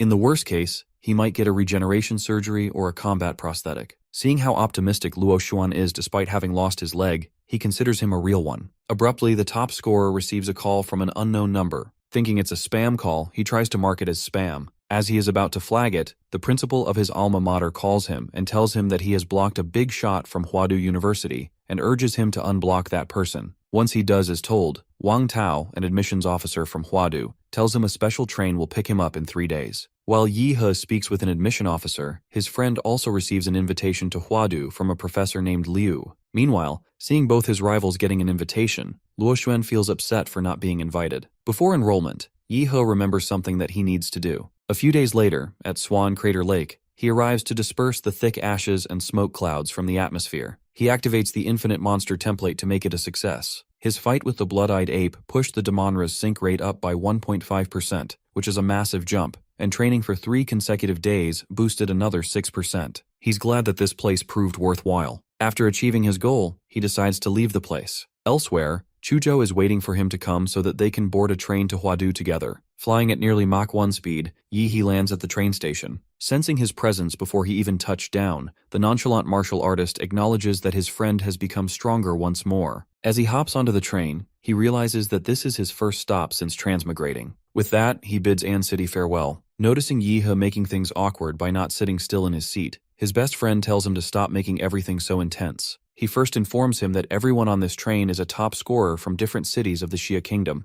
and then explains that this train is made with next-gen alloys, meaning it's capable of not breaking apart even when it's hit with tons of force. The top scorer used life sense to sniff around, and he found a few real powerhouses abroad, but none of them could last more than 5 moves against him. All of a sudden, the driver reports that the train is under attack by unknown forces, and it's a level 1 alert. While the professors and the staff are assessing the situation, the students are instructed to evacuate the carriages immediately. Everyone on board starts panicking. Some guess this is a trial from the Huadu University, while others suspect the enemy nation must be behind it. Chuzhou asks his friend, who's just about to take a nap, for his opinion. Since the top scorer trained all out before coming here, he now wanted to rest and recuperate. However, as this threat can't be put off any longer, he chooses to investigate it. When they reach the entrance of the carriage in front, a freshman named Zhou Jingxian crashes into them. Severely injured, he tells Yi He that the first 3 carriages have already been overrun. The enemy is using dimensional field to drag people into an isolated space where the battles don't spill out. Inside that space is something terrifying that is hunting everything. To make matters worse, the Zhuanwu instructors, who were guarding the train, have reported a massive death toll. Those instructors risked their lives to push him out of that space. To warn them, he remarks that this isn't a drill, which gets them all serious. As soon as Zhou Jingxian finishes speaking, a freshman named Yan Zhengxiong asks for proof. He suspects him for various reasons, mainly because the boy is claiming to be the only survivor. Not to mention, he's got a friend up front who's strong enough to secure first rank. Exasperated, he decides to go to the front carriages with the other freshmen trailing behind him. Seeing that they're not listening, Zhou Jingxian warns them that they're heading straight into a death trap. Turning to the top scorer, he asks him if he's Yi He. Sensing an abnormal emotional field around him, the top scorer asks how he knows. Zhou Jingxian explains that a girl named Liu Qingzhu showed him his photo and asked him to pass on a message that no matter what, Yi He must not go forward. He shockingly reveals that she took a blade for him and got seriously injured. He says he's going to fulfill her last wish and make sure he lives. Before he says something even more ridiculous, the top scorer smacks him in his head. He then reminds the erratic guy that he's speaking of her final wishes when she's not even dead yet. Annoyed by his pitiful behavior, Chuzhou draws his sword and unleashes an energy burst aimed at the freshman. Deflecting his attack, the freshman calls both of them thugs. Annoyed, the top scorer knee-kicks him in the stomach, and then pities him by giving him the blood chi pill. Once they are done with the freshman, they rush to rescue Qingzhu, and soon reach the entrance to the dimensional space that the freshman mentioned earlier. Yi He attempts to inspect the entrance by tossing a briefcase inside, but when there's no response, no sound, no feedback, and not even his life sense can detect any energy inside, he deduces that the freshman must have gone inside. He wastes no time and jumps into the portal with Chuzhou. Making it inside the dimensional space, he starts to feel unwell. However, the thing he appears to be mostly concerned about is that he doesn't see his friend anywhere. He's vanished. Despite that, he continues forward and soon finds himself in a ruined city. Realizing that he can't use his life sense, he wonders if he's being blocked somehow. Intending to utilize what's working in this situation, he climbs up a building and shoots an energy beam up in the sky. Hidden in the depths of the ruined city, the martial artists alive at the time are witnessing Yi He's detonated explosion. Awestruck, they are wondering which big shot is showing off their extraordinary power. Qingzhu gets emotional as she recognizes her friend's strike, though she's still worried about him. His attack was so flashy that not just his soon-to-be classmates but even the enemy caught a glimpse of it. The enemy appears to be wearing a pig mask and is equipped with a machete. The top scorer wastes no time and immediately jumps at him, but the enemy takes his nuclear fist head-on without even flinching.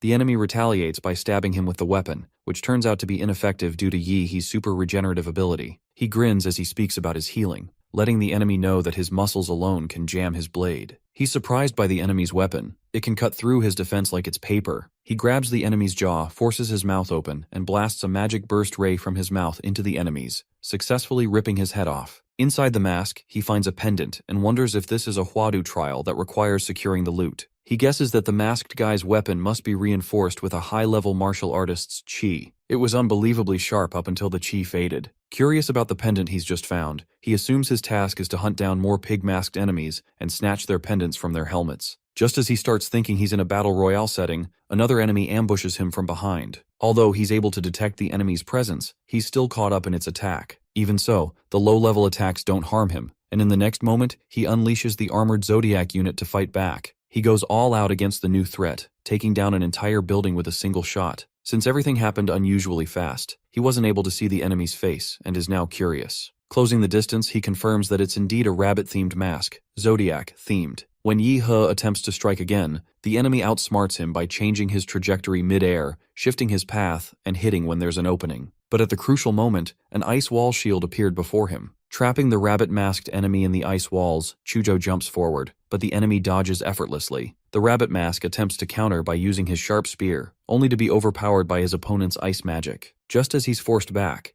He seizes the moment and crushes him in his palm. A few minutes earlier, a group of survivors hidden across the ruined city is wondering if he's alive. They are making that guess because even with 10 of them combined, they couldn't leave a single scratch on the masked enemies. One of the women survivors, a martial artist, thinks that whoever came in blasting light beams must have entered Huadu University by sheer luck. From what she's heard, prominent names like Yan Zhengxiong and Ouyang Zhe from Modu, Lan Yusi from Chengdu, and Xin Chen from Liuli Island have already started hunting the evil masked guys, something quite unbelievable. Furthermore, she believes this year's top rank will come from that group. That's how strong they are. But then she realizes that the locals of Huadu always take the top spot, and the students of the Xia Nation can't compete with them at all. Suddenly, another ridiculous blast, a railgun, catches them off guard. Spectating the blast from another area of the ruined city, a few of the strongest freshmen mentioned earlier concede that it was likely triggered by a fellow freshman. Ouyang Zhe, an elite from Huadu, is curious to find out that someone outside the Huadu elites possesses such power. Between him and Zhengxiong, they have already collected the rat, dog, monkey, and horse pendants, and Lan Yusi of Chengdu most likely has collected the goat pendant. Xin Chen from Liuli Island has the snake pendant, and Qingzhu, who seems to have joined forces with them, killed the minotaur and snagged the ox pendant. Assuming these masked ones follow the zodiac pattern, only 5 pendants remain: pig, rabbit, rooster, tiger, and dragon. However, the dragon-masked fighter is like an unkillable boss,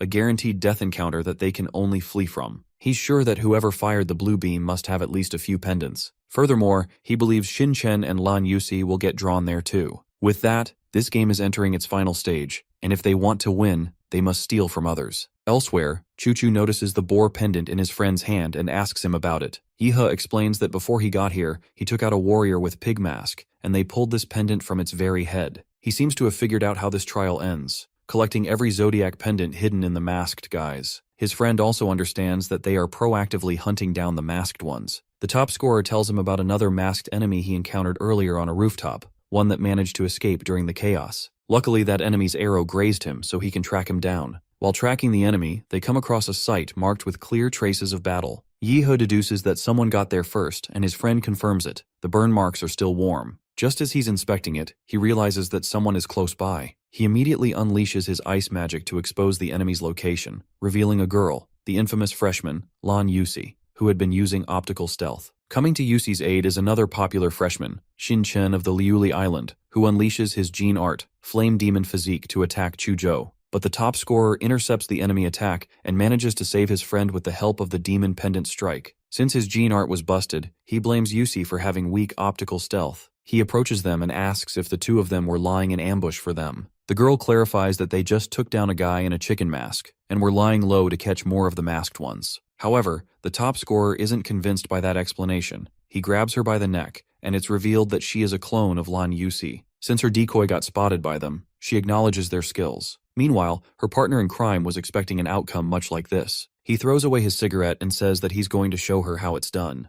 The infamous freshman exhales a toxic smoke that forces the duo to retreat, and soon after, Yusi unleashes Windrise to join the fight. Even after unleashing an attack of that scale, Chen says he's not done, and casually throws a heat burst to eliminate the opposition. Thinking they've fallen into an eternal sleep, Chen mocks them, urging them to laugh. Just as he finishes, Yihe claps and scatters his flame cloud, and before he can even acknowledge his physical strength, the top scorer's punch sends him flying. None of these top guns has broken into the true martial artist rank yet, including both Yusi and Chen. They are all stuck at the martial disciple level, and their physical potential is sealed by an invisible barrier. Even Huadu freshmen have a slight advantage at this stage. But Yusi has never encountered someone like Yihe, whose physique goes way beyond the boundaries of conventional thinking. Since she was too focused on the top scorer, Chuzhou cast his ice magic on her feet, making sure she can't run. Realizing the tide has turned, she admits that even together with Chen, they stand no chance of winning. She makes the logical choice, deciding that running is the best option. However, the top scorer grabs her ankle midair and slams her face first into the ground. As he's about to go for another strike, the girl uses hollow chaos steps to attempt an escape. Watching her running for her life, he grins momentarily, and then unleashes fleshbound demonic art, Shadow of the Demon Realm. This enables him to restrain her from running, and since she can't flee, he tells her to surrender. Lan Yusi finally surrenders and hands him all the pendants she's collected. He tells her that things wouldn't have escalated if she had been honest from the start, and urges her to reveal everything she knows. She explains that to win this trial, they must collect all 12 pendants. Since they are in the last stage, the other participants would come to snatch the pendants from him even if he doesn't strike first. She adds Wu Yangze and Yan Zhengxiong from Evil City are among the top freshmen, and they probably have already grabbed quite a few pendants. Knowing she has no chance of winning, she offers to escort him to the elite freshman, intending to stir up trouble. He responds by telling her that she shouldn't be worrying about that. Meanwhile, Zhe and Zhengxiong are moving closer to the location where they detected the blue burst. The former assumes their companions have likely already located them, and the result of the fight doesn't matter. Whoever wins, they'll simply snatch the pendants afterward. Not long after, they come across a body split in half, and when they get closer, they realize that it's Chen. A few minutes earlier, after battling Yi He and barely escaping, he was ambushed by the Dragon Mask enemy. Shaken by the sight, he couldn't react to the enemy's attack and was consequently split in two. While Zhengxiong wonders why Chen died here, his friend appears to have already figured out who was responsible. He enlightens his friend that the only one capable of landing a clean and decisive one-hit kill is the Dragon Mask.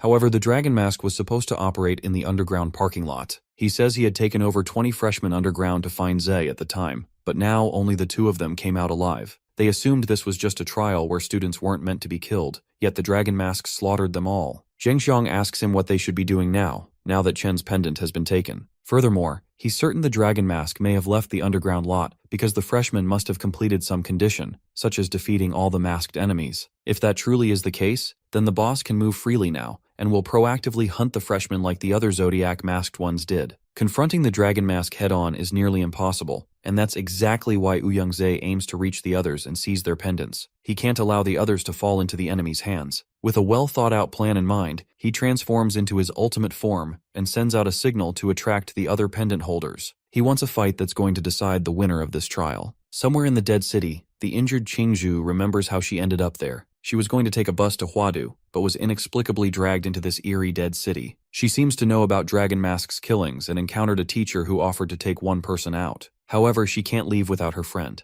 Lacking the strength to search for him now, she's still certain he won't lose to anyone given his immense brute strength, so long as he doesn't face Dragon Mask. She suddenly gets a tingling sense that someone else has discovered her, conceding that some other party has spotted her presence and will come to snatch the pendant from her. Even though she doesn't care much about that, she has a feeling that her counterfeit fiancé needs those pendants. Right now, she could only think of luring the enemy over there. Turns out it was Z's signal that exposed her. Watching from above, he notices that the figure below is Qingzhu. She appears to have the Ox pendant, and he also realizes that she's luring him into the underground parking lot where Dragon Mask awaits. He considers her a fool, since Dragon Mask has already left and there's nothing left in the lot. Asking Zhengxiong to wait for him there, he goes after her to catch her. Chasing after Qingzhu, he calls her out, saying she can't run. Just as he's speaking, he senses a sinister energy. Frightened, he looks around and spots the silhouette of Dragon Mask. Something impossible, since Dragon Mask should have been pursuing the other pendant holders. Sensing the enemy's killing intent, he wonders if his targets are actually the ones carrying the pendant. Since he's got 4 pendants, he's certain the Dragon Mask would come for him first. Unable to withstand the pressure, he admits he was overconfident and has now put himself in danger. Just as he's about to escape,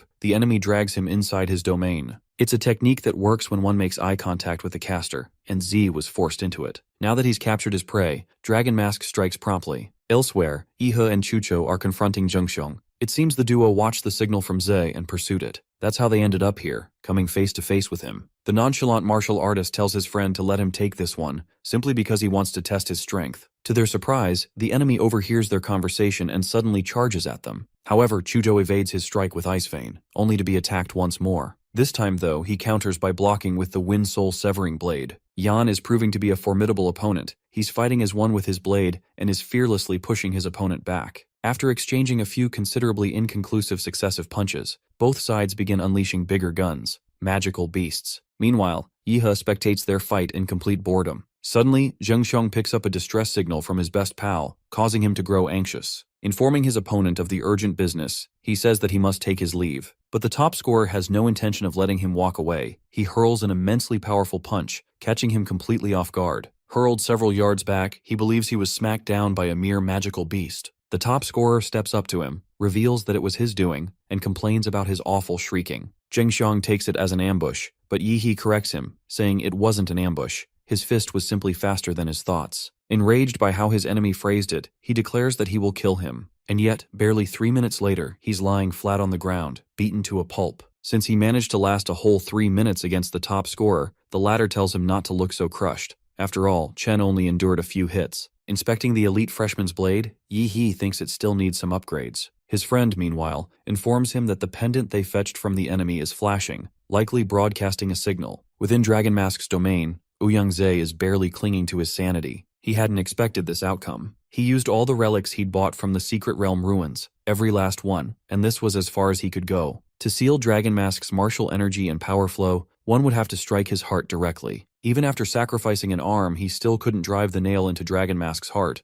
missing by only a few centimeters. In his final moments, Z finds himself powerless. He accepts defeat, and the enemy drives his sword through his chest. Tired and panting, Qingzhu is climbing the stairs to the rooftop of the tallest building in the Dead City. She knows Dragon Mask will come for her after finishing off Ouyang-Zhe, so she plans to bring her friend here and escape with him. Once she reaches the top of this building, she will fire a signal flare, just like Yi He did earlier. This would allow them to reunite. By activating Blood Awakening, Nether Sparrow, she manages to send a signal, but the effort drains her energy, and she collapses. Right as she's hoping he would get the message, she hears Dragon Mask's footsteps. Looking down from the rooftop, she spots the evil man closing in on her. She's frightened to realize he's been caught so quickly, and considers sending another signal to warn her friend not to come. Unfortunately for her, Dragon Mask appears before her, activates his domain, and is ready to strike. Her eyes fill with tears as she accepts her fate, but her friend arrives just in time to save her. As he descends, he reminds her of the promise he made to her parents, and as a man of his word, he won't abandon her. The top scorer swings his sword with such insane speed that he halts the enemy's terror for a moment. Turning to Qingzhu, he tells her to go to Eastern Alley, because that's where Zheng Xiong, Chuzhou, and the little brother he just took in are, and as for him, he will deal with the Dragon Mask. After regaining his footing, Dragon Mask makes a flashy entrance, slicing an entire building in half as he confronts him. He admits to the enemy that when he received Qingzhu's distress signal, he realized something was off about this place. Yi He ridicules him for fighting like a turtle holed up in a small field. Noticing the nail in the enemy's chest, he guesses that it must be the plan to deal with the Dragon Mask Zheng Xiong mentioned. Seeing the enemy charge at him, the top scorer draws the sword, matching the enemy's speed with his own swift reaction. Despite showing unbreakable confidence at first, Yi He now struggles to contain Dragon Mask. At the critical moment, he transforms into his magical beast form and unleashes a blue burst at the enemy. Since Dragon Mask is the first decent opponent he has faced in this world, he acknowledges his strength. And he also knows that his opponent won't go down easily. Suddenly, his eyes fall on the enemy's face. The mask has cracked open, leaving it a little exposed. To him, this feels more fitting. After all, the unbeatable boss Chen Long was never going down that easily, or so everyone had thought. With its mask shattered, Dragon Mask gains more speed and strength, and in a matter of seconds, he overwhelms him and slices his blade in 2 pieces. After he breaks his sword, Dragon Mask takes advantage of the situation and attempts to strike him from behind. The top scorer's insanely fast reaction allows him to dismiss the enemy's attack with just his teeth. In the next moment, he counterattacks, driving a punch straight into the enemy's gut in the blink of an eye, catching him completely off guard. With these successive heavy blows, he overpowers the enemy. However, he declares that he's not done, and throws another decisive punch. When Dragon Mask clashed with Z, the latter shoved Bronze Spike into the enemy's chest, throwing his chi flow into disorder and blocking his meridians. The top scorer is now targeting his vital points and meridians with strikes laced in deathly energy so that it leaves deep internal damage. Suddenly, Dragon Mask kicks his sword into the air and throws it toward the top scorer. Fortunately, Yi He had already expected such a cheap shot and was able to react swiftly. The first time Dragon Mask caught him off guard with a one-shot attack was due to the information gap, and even then, the enemy only had a 30% chance of winning.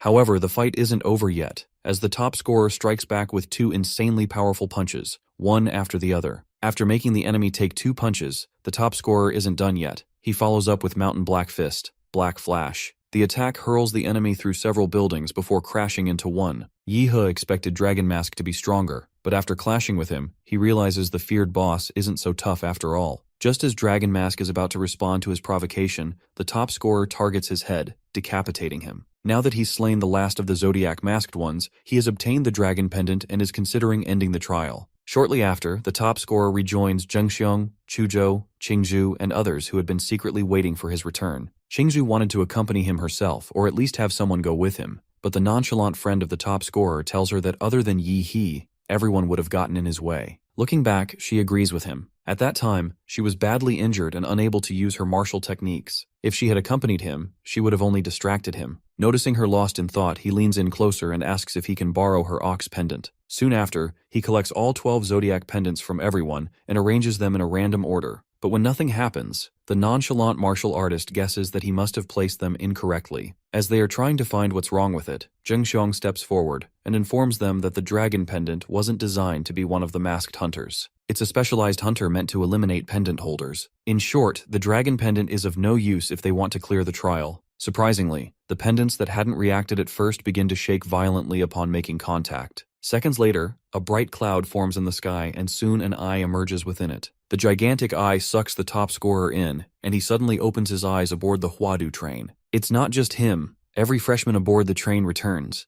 even the ones who had died. Once everyone snaps back to reality, an announcement is made through the train radio. The train attendant, likely an instructor, first reveals that everyone was drawn into a magical illusion realm created by an artifact called Mirage Eye, and this was the first year's freshman trial for Imperial Capital University. Following this, another announcement is made, with the train attendant declaring Yi He, Qingzhu, and Chuzhou as the top rankers for collecting all the zodiac pendants. Furthermore, the top scorer will be receiving a special award upon enrollment for his outstanding performance. The freshmen are all stunned by the announcement. None of them expected an unfamiliar face to take the first place. The top scorer's system notifies him that he outperformed all freshmen in the trial, so he's rewarded with one template draw. This template turns out to be a D-Class Level 13, known by the name Vampire Rakud. Yi He celebrates drawing the Vampire Rakud, even though its bloodline ability isn't worth mentioning. Fortunately, the evolved form of this template possesses a time freeze ability. As he's busy celebrating, he's approached by Z and his friend, and the former asks if he's the one who defeated the Dragon Mask.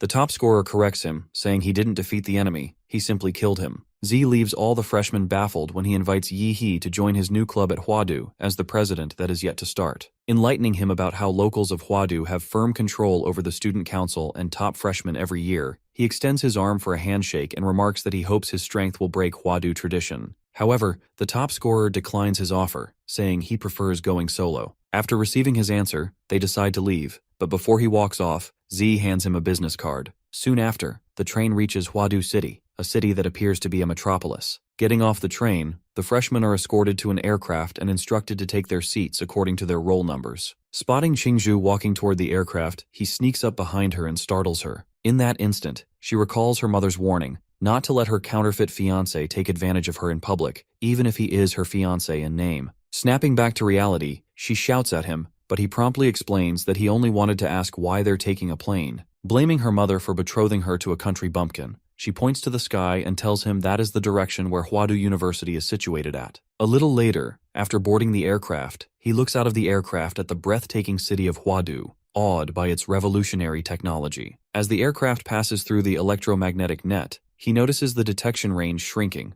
making him realize just how prestigious Huadu University is. After the aircraft lands, he's issued an ID card and directed to the maglev station, where a train will take him to his dormitory. Arriving at the Huadu dormitory, he proudly celebrates, unsettling other freshmen. Yi He's room is on the 42nd floor, Unit A3, while Chuzhou gets off the elevator on the 45th floor, Unit B7. Upon entering, the top scorer discovers his dorm room is a spacious 100-meter single room, something that feels like a dream. He also finds a fully equipped latest computer model and a massage bath in there, which further elevates his excitement. After jumping on a warm and cozy bed, he realizes that it's time to get down the business. For starters, he plans to max out the Vampire Rakud template. Back on the maglev, he figures out how to use his student ID and log into Huadu's dedicated app's Huadu Pass. The Academy City's marketplace is accessible only with a Huadu Pass and operates exclusively on Academy points as its digital currency. Luckily, he accessible only with a Huadu Pass and operates exclusively on Academy points as its digital currency. Luckily, he converted over 30 million coins into Academy points at the bank. When he checks his phone, he discovers that 100,000 coins equal just 1 point,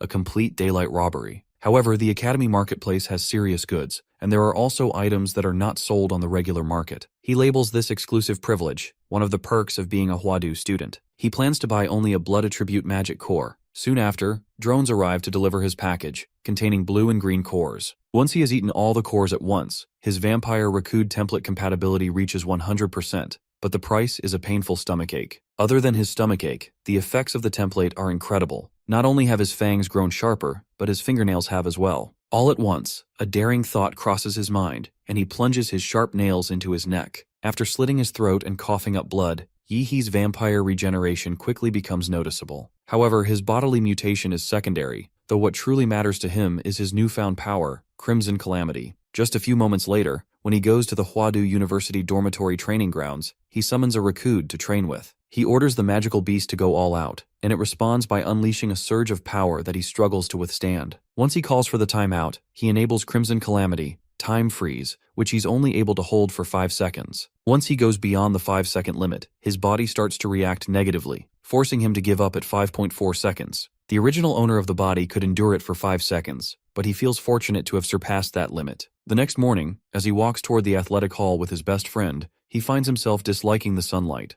though it's nothing too serious. Chuzhou asks him if he's seen Huadu University's new academic reform for the year. Since he was busy fighting Rakud last night, he simply remarks that he hasn't heard about it. The nonchalant martial artist explains that Huadu University has changed its previous classroom-based teaching model and adopted a group mentorship system. That means each academic year, students will study under a main mentor, with assistant mentors supporting them. When Yi-He says they need to find a mentor, his best mate tells him that everyone except him has to. He reveals that an announcement was made last night, and since the top scorer has collected all 12 Zodiac pendants, the institution is granting him the right to directly choose any mentor. Arriving at the athletics hall, they find the place to be crowded. While his best mate joins the queue, Yi-He decides to take a walk. Since he can choose a mentor at will, he's not concerned about the timing of entering. Leaving the hall, he catches a strange scent of blood. He figures that if it were ordinary, it wouldn't be unusual, but this blood carries a hidden, ferocious intent, like an undersea of murder and sin. Following the trail of the scent, he ends up coming across a girl eating organs. Yi-He is surprised to discover that a cute little girl is the source of a terrifying aura. Just as he begins to wonder if he might have mistaken her for someone else, she suddenly asks whether he's been using the flesh-binding demon prison. When asked how she knows this, the little girl says she helped Xiaohu refine that art. Hearing that name, the top scorer recollects a moment that he doesn't want to revisit. The girl adds that Liu Cheng was her disciple 90 years ago. Assuming that she's messing with him, he reminds her that its true martial artists can outlive the average human being, and a grandmaster might still be in peak form in their 90s,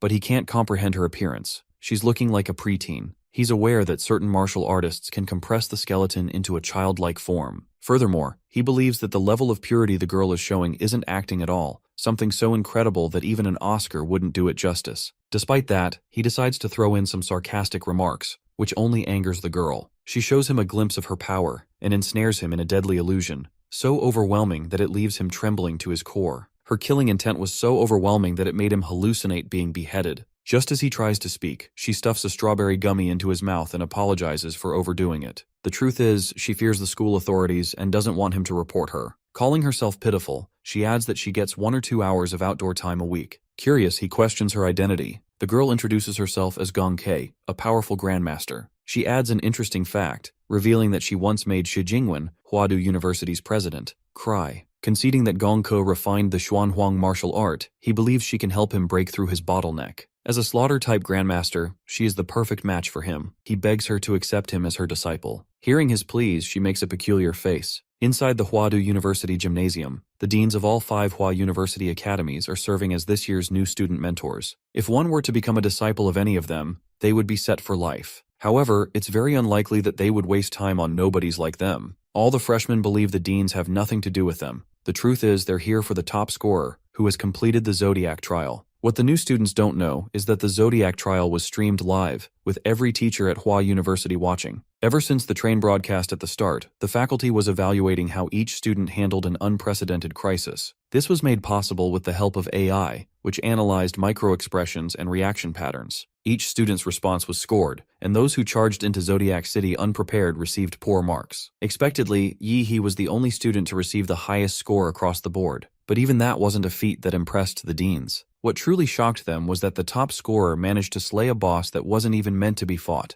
the untouchable certain death boss, Qianlong. This boss was a battle model designed by Manhwa, the national-level supercomputer, trained on the data left behind by Fu Hongsheng, a national-level martial artist, from when he entered Hua University. Even though not all of Fu Hongsheng's abilities could be fully replicated in the Mirage realm, the fact remains, Fu Hongsheng is the strongest martial artist in the history of the Xia nation, or possibly even the whole world. For Yi He to slay a model based on him, even if it wasn't a perfect replica, it's already proof of his monstrous talent. As long as nothing hinders him, he is certain to reach the Archmaster level. From here on, the deans can only wait until he chooses his mentor. Just as they are waiting, word arrives that the top scorer has asked to become the disciple of Gong Ke, the former Imperial University professor and current special personnel. Back to Yi He, he's hugging and nagging in front of Grandmaster, begging that she take him in as her disciple. Though she looks like a lowly, she's technically over 100 years old. That's exactly why he is kneeling to her openly in broad daylight. In response, she says that she may have been expelled from Imperial University. He snags her by remarking that he's going to restore her freedom in 2 years,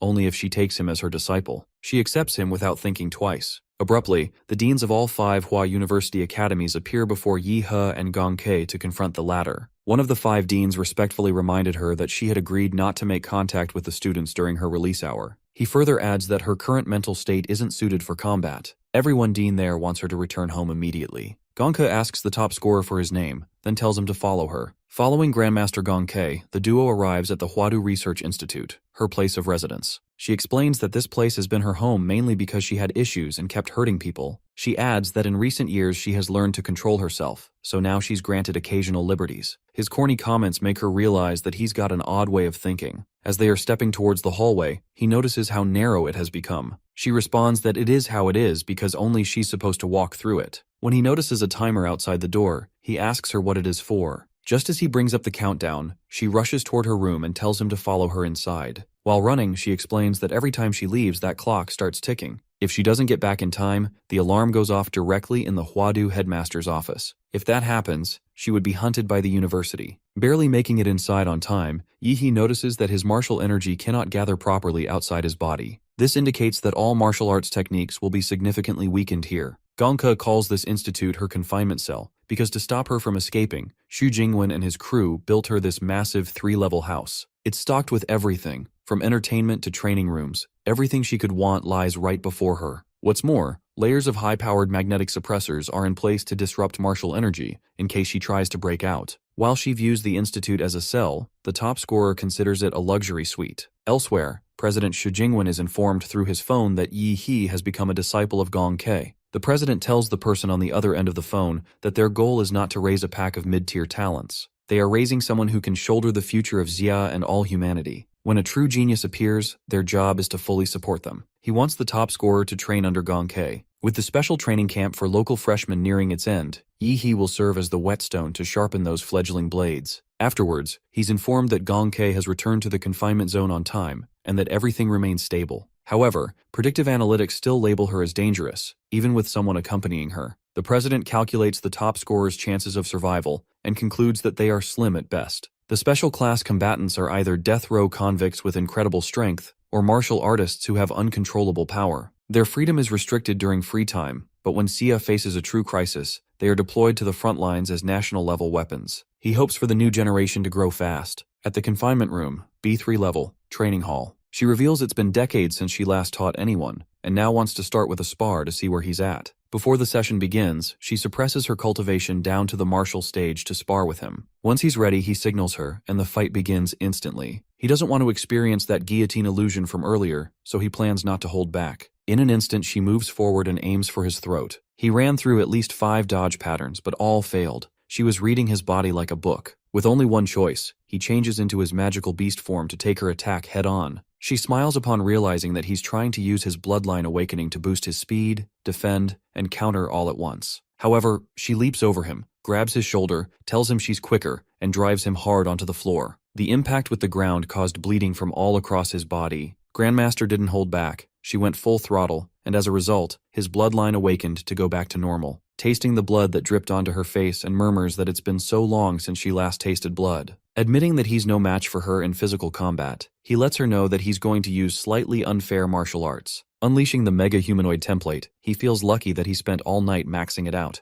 Grandmaster, meanwhile, is also astonished by his technique. Even though he's still at the martial disciple stage, she feels as if she's facing some kind of monster. She declares that it's her turn to get serious. When both sides clash with equal forces, Yi gains an advantage by unleashing ancestral humanoid form, armor plate humanoid. His direct punch is intercepted by her spiral smash fist, shattering parts of his armor plate humanoid. He's agitated, conceding that she tore through his armor plate humanoid body, which is flesh-forged armor with defense dozens of times stronger than the mega humanoid. Even with all his vital signs suppressed, she still senses him and lunges straight at his face, the area of the armor plate humanoid's body where he's hiding. However, he activates split form, meteor humanoid right on time, launching quills from his body. But before the quills reach her, she shifts her trajectory and falls back. Having pushed his master back, he prepares another strike and challenges her to try cutting through his next attack. Just when he finishes speaking, he once again falls into a hallucination, back in the same place as before, unable to break free from the guillotine. In an attempt to break free, he summons Zawarudo. He realizes he pushed Grandmaster too far, and now she has dragged him into her domain. He's also aware that this isn't the real world, it's a mental illusion formed by her bloodlust. To break free, he also needs to fight back with sheer mental force. Moments later, he opens his eyes to find himself by her side. He guesses she must have violently ripped him out of the humanoid form by force. What's more, she shattered the hardened outer layer that had crystallized to shield his true body. However, that's not something a martial disciple should be capable of, which suggests that she must have cheated. In response, she argues that she fought fair and square, though she used a little more strength than she meant to. She admits she sometimes misjudges her own power during the first few strikes. But when her eyes meet his, it's clear from Yi's gaze that he refuses to accept that. While crying, she promises that she won't cheat next time. Though she's had fun for the first time in decades, and now she doesn't want him to leave her. While telling her to stop crying, he reassures her that he won't leave. He points out that he worked hard to become her disciple. It wouldn't make sense for him to leave. Afterwards, she says that she has a good sense of his strength. Even though he is nowhere near her level, she acknowledges that he's a gifted one. Now that they can train, she asks him what he would like to learn. He responds that he wants to learn advanced martial techniques and understand how she cut through both lightning and his humanoid's arm. She refers to that move as slashing and claims that it's hard to teach. She adds that one would get a feel for it after cutting enough things. When asked what kind of feel, she explains it is called the line. Whether it's the human body, a magical beast, or any object, there's always a precise point of entry,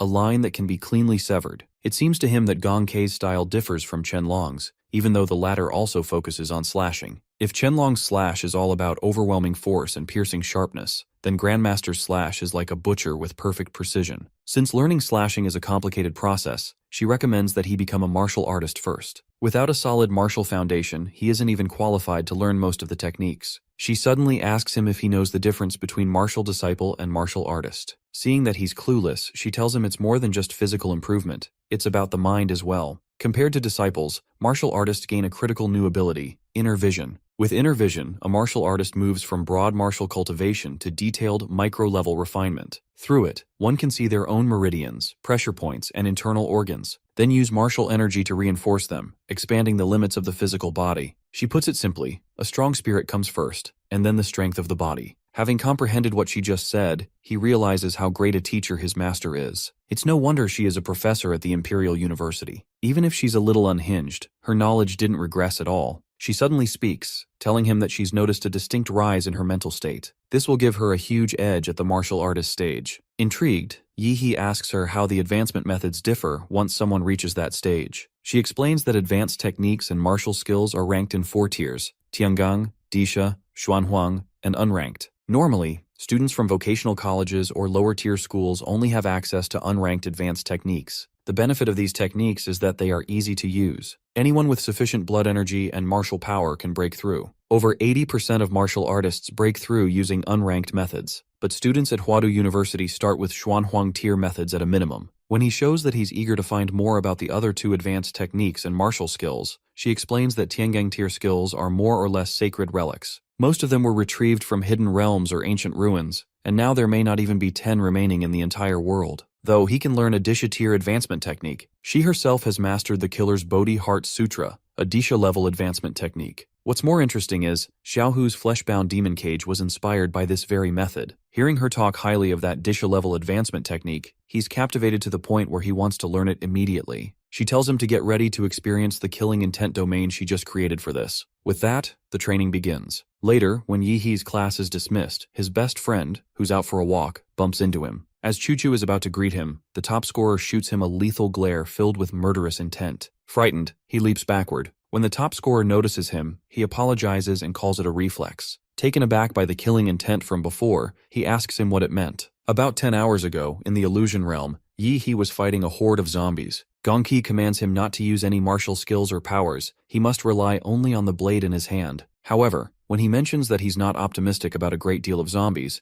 she explains that the point is to let his body remember the sensation. This would help him to get accustomed to the feeling of slicing skin and splitting bone. Furthermore, he can train his muscle memory so he can instinctively locate the kill line and strike better. Once he starts slashing down the zombies, his master is surprised by his remarkable swordsmanship talent. It's dangerous to train inside her Dishatir technique, and most martial disciples aren't even qualified to attempt it. It's thanks to Yi he's abnormally high mental stats. Otherwise, the killing intent alone would have devoured him. She now understands why Shi Jingwen calls him the rising star of Huadu. The next morning, he already feels tired from just a single day of training, but he now understands why this is considered the best university in Xia. While he's taking a bath, Qingzhu calls to tell him that her mother has sent over what he asked for. It's now with her. She adds that her mother also wanted to thank him for helping her daughter secure first place in the freshman team trial. He replies that he'll drop by her place to pick it up soon, but she assures him that she will just send it over by drone. Following that, he gets her to reveal that Dean Bai had taken her as a disciple just because she thought Qingzhu had potential. When she asks him who he got as his mentor, he chooses not to reveal that he turned down 5 deans in a row. Otherwise, she'd probably lose sleep over it. Soon, about half a semester later, the first term was nearing its end. The Huadu University was an eventful ride for freshmen. For instance, Z did precisely what he had earlier said to Yi Hei. He formed the Dragon Blood Society by gathering elites from various provinces. They quickly became an influential organization among the first years. Something that's not as relevant, but after Huadu students returned from their summer training camp, they clashed with Dragon Blood. As tensions escalated, duels broke out between Dragon Blood and local students, and naturally Z's organization lost more than they won. At the moment, the most popular first-year student is named Xiang Jianhui, or more accurately, he might be the most famous freshman nationwide. After all, he was the top scorer in the Huadu entrance exam. During the exam livestream, his powers blew viewers away. As for Yi He, who once stood in the spotlight at the school, no one remembers him anymore. It's been 3 months since everyone forgot about him. At the Huadu Research Institute, Gong Ke is helping him solidify his newly broken-through martial artist stage. He's holding a plank position on the ground while she climbs onto his back, pressing her weight down on him. She claims that each time her foot comes down, she's injecting refined martial energy into him. That energy is laced with her insights into the killer's Bodhi Sutra. The top scorer struggles to carry her on his back, since she has sealed away his martial energy. What's more, the way her martial energy is wriggling through his body feels like it's tickling him to death. Seeing him complain, she ridicules his weakness and casually calls him a scrub. Driven by anger, he goes all out, forcing himself through more and more push-ups. Pushing past 1,000 push-ups, a sudden burst of bloody energy tears through his worn-out muscles, breaking them down and replacing them with newly forged strength. After gaining his new physique, he tells her he's heading home, since he's been stuck inside the institute with her for 3 months. When she asks if he will come back to her, her emotions get the better of her. He reassures her with a positive reply. Stepping into the city after 3 long months, he feels like it's been ages since he was last here. The top scorer didn't come out to stroll around, he's got some work to do. At Huadu, a crucial part of the grading system is the off-campus missions. These can involve hunting down wanted martial fugitives, or even fighting criminal groups and foreign forces. He thinks of grabbing a mission and also saying hi to his best friend. Just as he finishes speaking, his friend shows up to greet him. When Yi Hu asks his best friend how his level up is going, he reveals he broke through to the martial artist 2 months ago. It's their first time seeing each other in 3 months. While on the surface there's no obvious change in his friend's build or aura, that very fact highlights just how terrifying his growth truly is. About 3 days ago, the nonchalant martial artist was invited to watch a private ring match between Huadu freshmen, Rep. Xiang Yanhui and Dragon Blood Society Vice Chairman Ouyang Ze. As he expected, Z didn't last more than 2 minutes. But what's even more interesting is that Xiang Jianhui wasn't even going all out. He now wonders whether his insanely strong best friend could defeat the current most popular freshman. As they are having a conversation, Qingzhu arrives. Since it's been a long time, and she's finally come face to face with him. In this moment of ecstasy, she recalls her mother's advice, to do things that couples would do with Yi He. After all, they are meant to act as a couple in Huadu. Blushing, she shuts her eyes, tilts her head upward, and embarrassingly puckers her lips for a kiss. She's left flustered when he remarks that she hasn't even greeted him, despite them not having seen each other in 3 months. Now that the three of them are together, Yi-hee takes a look at a big screen that shows hot missions and standout completions. His best friend informs him that he and Qingzhu have already completed 3 missions over the quota. They are here just to team up with him. As the two converse, she, absorbed in her screen, brings up 3 available missions and presents them before him. She explains that all 3 missions were originally Tier 2, but now one has bumped a Tier 3 mission. It's rare for a 3-member squad of first-year students to receive approval for a Tier 2 mission. However, the top scorer is fine. He's now got a privilege card. Earlier in training, Gongke handed him a privilege card and told him he should take on tougher missions. Shaking off the flashback, Qingzhu asks him where he got the privilege card. Right as he starts stressing out, Chuzhou asks his take on the 3 missions. He feels glad conceding his friend changed the subject to his best friends. He adds that the first mission is a pure manhunt with low efficiency. The second is minor investigative support with little real action. The third puts the entire process in their hands. High risk, but high reward. The Tier 3 one, and they both agree with him. Later at the reception, the receptionist dismisses their request as nonsense, reminding them that a second-year squad was already wiped out in Lingshui. When Yi-he shows her his privilege card, she refuses to believe him and threatens to report him to the director. However, her attitude shifts instantly after she calls and speaks with the director. After obtaining what they came for, he tells them to prepare gear, while he's going to pick something up. Sometime later, the top scorer arrives at the College of Mech and Magitech Foundry and meets one of the deans of all 5 Hua University academies. He informs the dean that he's here to claim his weapon, the prize he earned from the Pendant War. The dean praises him for skipping a Disha-tier skill to choose a weapon, then presents him with the blade he deserves. The sword lacks elemental attributes, but channels martial energy at 95% efficiency. Forged from the ultra-tough alloy Starfall Gold, it stands as a divine blade. The spine is etched with dense sun and moon serrations, adding mass and impact. Every swing lands with incredible force. The grip is also wrapped in anti-slip black leather threaded with metal filaments. Each cut rides a wail of wind and a flash of light. Even though the sword was designed to his old measurements 3 months ago, it feels perfectly balanced. No excess weight, no lightness. It fits his grip just right. As he leaves, he acknowledges Dean's weapon forging ability, and more specifically, all the blacksmiths of Imperial University. Now that he's got his sword, he heads to Lingshui County with his friends. Upon arrival, Chuzhou reminds them that they are on a secret mission and must act like ordinary students who are on an internship. The top scorer blankets the entire county with life field sensing, pushing his Demonra template to 71% in half a term. He's doing it because he feels there are people around with ill intentions, and he wants to handle them before they slip away. Right when Chuzhou suggests they should check out the house the Imperial University arranged for them, they get a lift from a 3-wheeled cargo. The 3-wheeled cargo driver, an old folk, asks Yi-he where he is from and what he is doing here. The top scorer replies that he's from Lingshui County, studying in Yuncheng, and has brought his 2 classmates here to have fun. The old folk doesn't recognize him, prompting him to reveal his family details. Yi-he tells him his grandfather's name, Yi Shurong, who passed away a few years back, and he moved away after that. Before landing, the top scorer brushed up on the Lingshui dialect on the plane, and his cover identity for him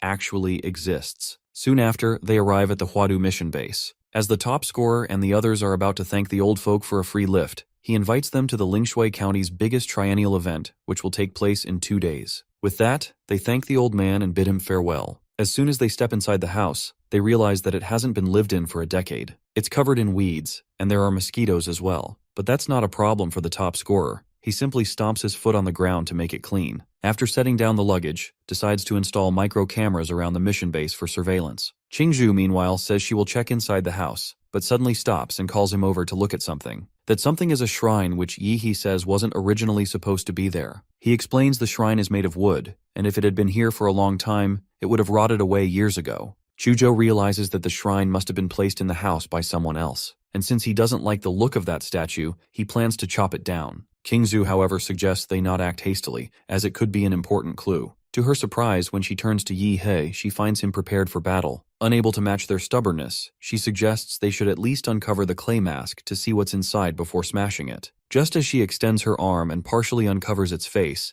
the top scorer senses a sinister energy and prompts his friend to cut it down. Chuchu wastes no time and slashes it, and to their shock, black goo begins to bleed from it. The top scorer summons Zawarudo, and with its assistance, the nonchalant martial arts it manages to seal it. Meanwhile, Qingzhu starts to get tainted by the statue's psychic energy, and to break her free from its influence, her counterfeit fiancé channels some pure martial energy into her. With the earlier wave of terror gone, her body feels warm inside. From how it appears, all the Ling Shui anomalies are tied to this strange clay statue. Thinking they have made their first real breakthrough in the investigation, he tells them to wait there while he goes to take care of something. Earlier, when they got off the tricycle, Yi He tagged the old driver with a radiation marker. He believes that with the right timing, he can draw him in. Elsewhere in Lingshui County, at the Jinshan Buddhist temple, a monk greets the old driver, addressing him as a benefactor, and escorts him to where the abbot is waiting. Soon enough, they stand before the abbot, and the monk informs him that the benefactor has met the blessing standard and also has something to report. The abbot asks the old man about his intentions and why he came so suddenly. Suddenly, one of the monks, a lizard-like beast, senses the presence of someone other than the old man. Just as it is about to attack the old man, believing he's the traitor, Yi He descends from the sky and falls onto his face, distorting it entirely. Luckily, he wasn't tainted by the splashes, thanks to Zawarudo, who keeps the gunk outside. After he provokes the enemy, all the other Buddha statues in the temple come to life and launch their attacks at him. However, Zawarudo jumps to the front and blocks the enemy's strikes, though he still ends up being crushed. With the enemy now targeting Yi He hides his spatial ring and summons his sword, Starfall Cleaver. His sword gives him a clear advantage in the fight, but the challenge escalates when the Buddhas begin firing lasers from their eyes. Nevertheless, he dodges the slow beams and cuts through the rest of the enemies, including the old driver.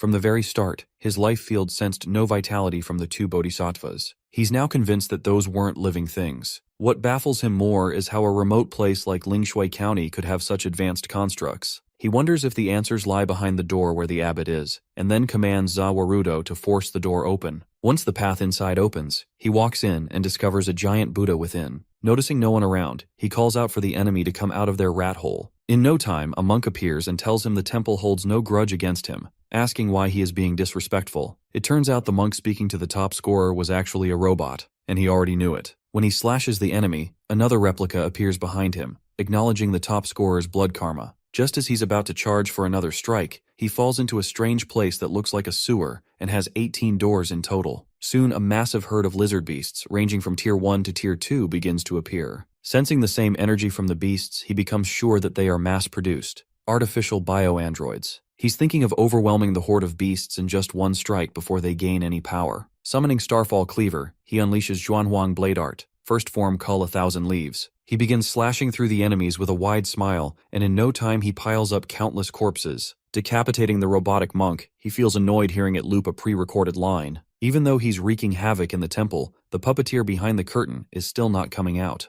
Just as he's thinking about the puppeteer, the monk transforms into a grand form, a giant statue, and attempts to crush him with its hand. But instead of dodging, he fully embraces it. Just milliseconds later, the giant reports an energy spike beyond its limits. The temperature rises to an unimaginable level, and he emerges in his magical beast form, breaking through the giant's hand. Now equal in size, Yi He begins to overpower the giant statue. After throwing a series of punches, he says he's not done yet and goes for decisive knee kicks. The enemy takes critical damage and begins triggering multiple warnings. Being pushed to its limit, the enemy fires all its weapons through its batteries. It can't believe it's facing someone who can force it to launch so many attacks. Yi He tells it that its weapons are useless against a martial artist, yet the giant still attacks with techniques like meteor personification. The top scorer counters by unleashing Byaokian breath, and this time he manages to smash the giant. After defeating the enemy, he finds a passage going down, and without giving it a second thought, he jumps into it. Half an hour earlier, a group of scientists running the evil plan noticed the top scorer stepping onto their grounds. When they saw him take down the mechanical bodhisattvas at the gate, they thought the newly built door would stop him for sure. After he broke into the hidden chamber, they believed their cyborg army and tens of thousands of bio units would be enough to stop him.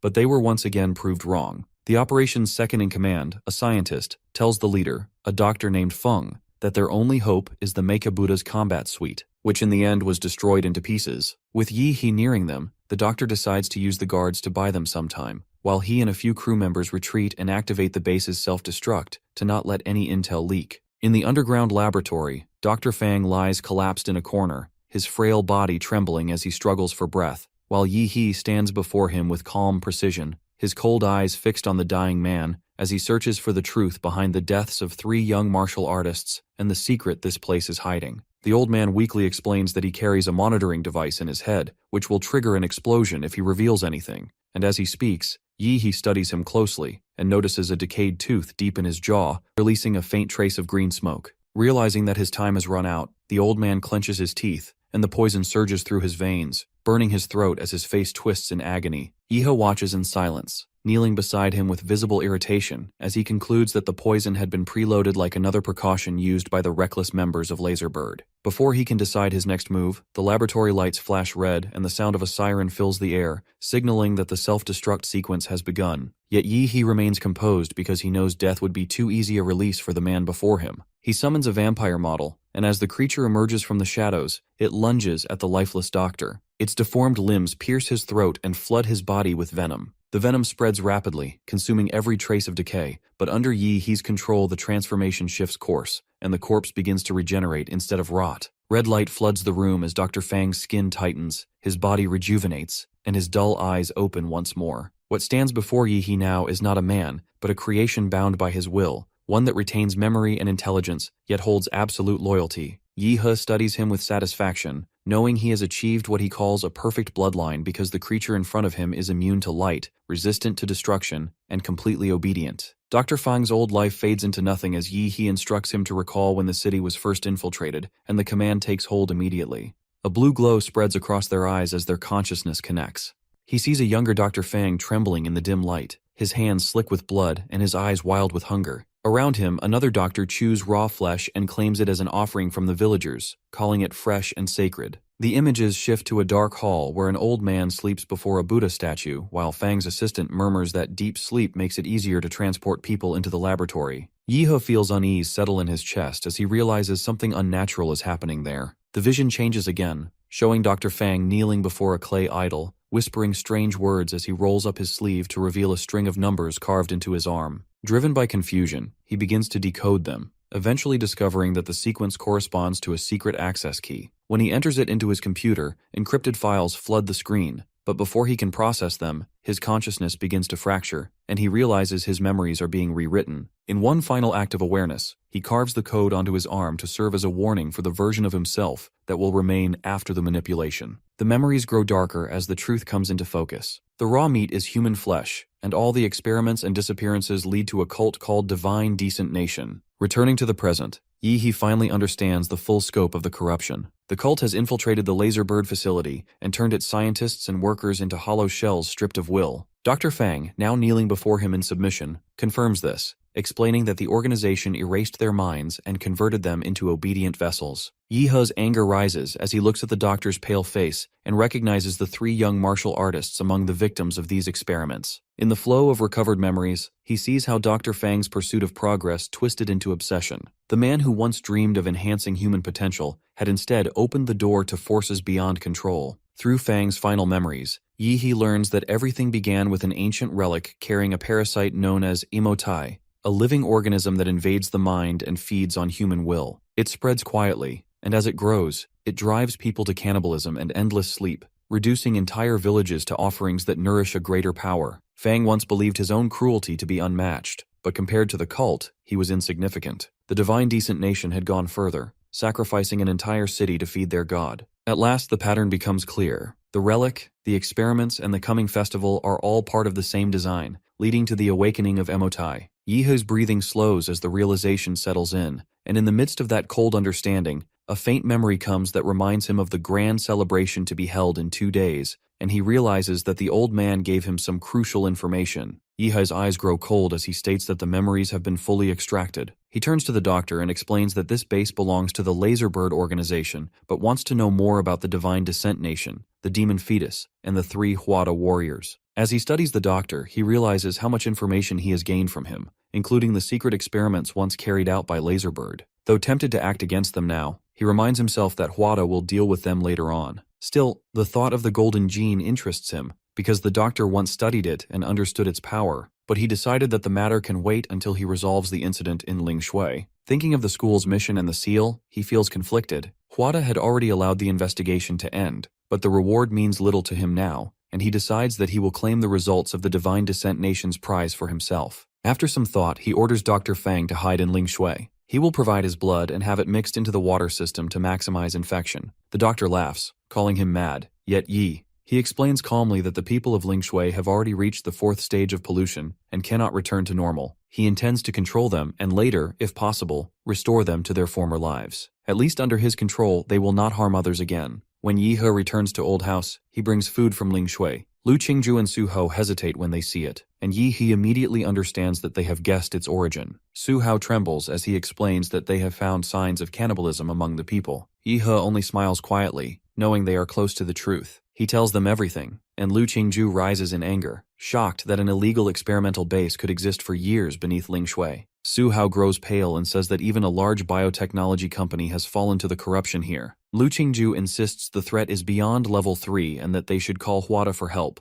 but Yi He refuses, knowing it would cost him his credit. Almost crashing out, he assures them that the mission is dangerous but manageable, and that fear will only slow them down. Yi He places his hands on their shoulders and tells them to hold their ground until nightfall. He has already seen people eat raw flesh and worship clay statues, and he believes that only at night will the true nature of Ling Shui reveal itself. At the Laserbird headquarters, the board of directors holds an emergency meeting after learning about the destruction on Jishan Temple base in Ling Shui. Reports confirm that the base's self-destruct program was activated but interrupted, suggesting something has gone wrong. Communication has been cut off completely. A masked director orders the detonation of all heart bombs implanted in the researchers to erase every witness, while a special forces team is sent to Ling Shui to investigate. Back in Ling Shui, an explosion rocks the central water plant as the doctor's implanted bomb detonates. Thanks to the vampire's power, his body survives despite losing blood rapidly. Trembling, he reports to Yi He that Laserbird has triggered the bombs, and though he removed his in time, special forces are already on their way. Yi He immediately instructs him to continue with the plan, and the doctor obeys without hesitation. As night falls over Ling Shui, the streets lie silent. A train arrives at, and several passengers step off. Leading them is a tall man with a shaved head called Catfish, who laughs at how quiet the city is. Behind him, a woman named Ares, carrying a baby, confirms that Great Zia Dragonfish wasn't involved with the Jinshan Temple base. With them are a short-haired girl named Bluebird, a quiet man, Gold Snake and Black Lion, a sharp-eyed man wearing glasses. He orders them to destroy all experimental records and equipment. The five walk through the empty streets, speaking in low tones. Ignoring his team, Black Lion reminds the team that blending into the environment is part of the job, and quickly assigns roles. Snake and Bluebird will investigate the city, while he, Ares, and Catfish will move toward the Shuang Sea base. Snake and Bluebird enter a nearby house to investigate. In the kitchen, a basin filled with rotting flesh gives off a foul smell, swarming with flies. The sight makes Snake's stomach tighten as she realizes that the residents may be eating human flesh. Forcing herself to move on, she steps into the living room and notices a clay statue in the corner, identical to the one seen earlier by Yi He and his team. A strange unease rises in her chest as she senses something corrupt about it. Meanwhile, Bluebird speaks to his superiors through his communicator. He learns that the Buddhist temple base was destroyed by a single martial artist who annihilated everything inside. Tens of thousands of creatures lie dead, and fortress-grade armor was torn apart by sheer force. Dr. Fang's body is missing. As he listens, the connection suddenly cuts off, and he wonders if the signal is being jammed. Moving toward the window, he looks outside and freezes. The streets are full of people who are slowly walking with their eyes closed, and he realizes that an entire city has fallen into mass sleepwalking, and now they are surrounding them. Goldsnake realizes his position has been exposed and instinctively steps back, but before he can issue a signal, a blade drives through his abdomen. The attacker is Bluebird, the one he trusted most, whose eyes now emit an unnatural light as dark energy gathers around her body. The strike confirms that her will has been overtaken, and when Goldsnake traces the source, he finds a statue placed beside the deity's talisman, which is a relic identical to those once uncovered in the ancient ruins of Yuan, where ritual objects were said to enslave minds.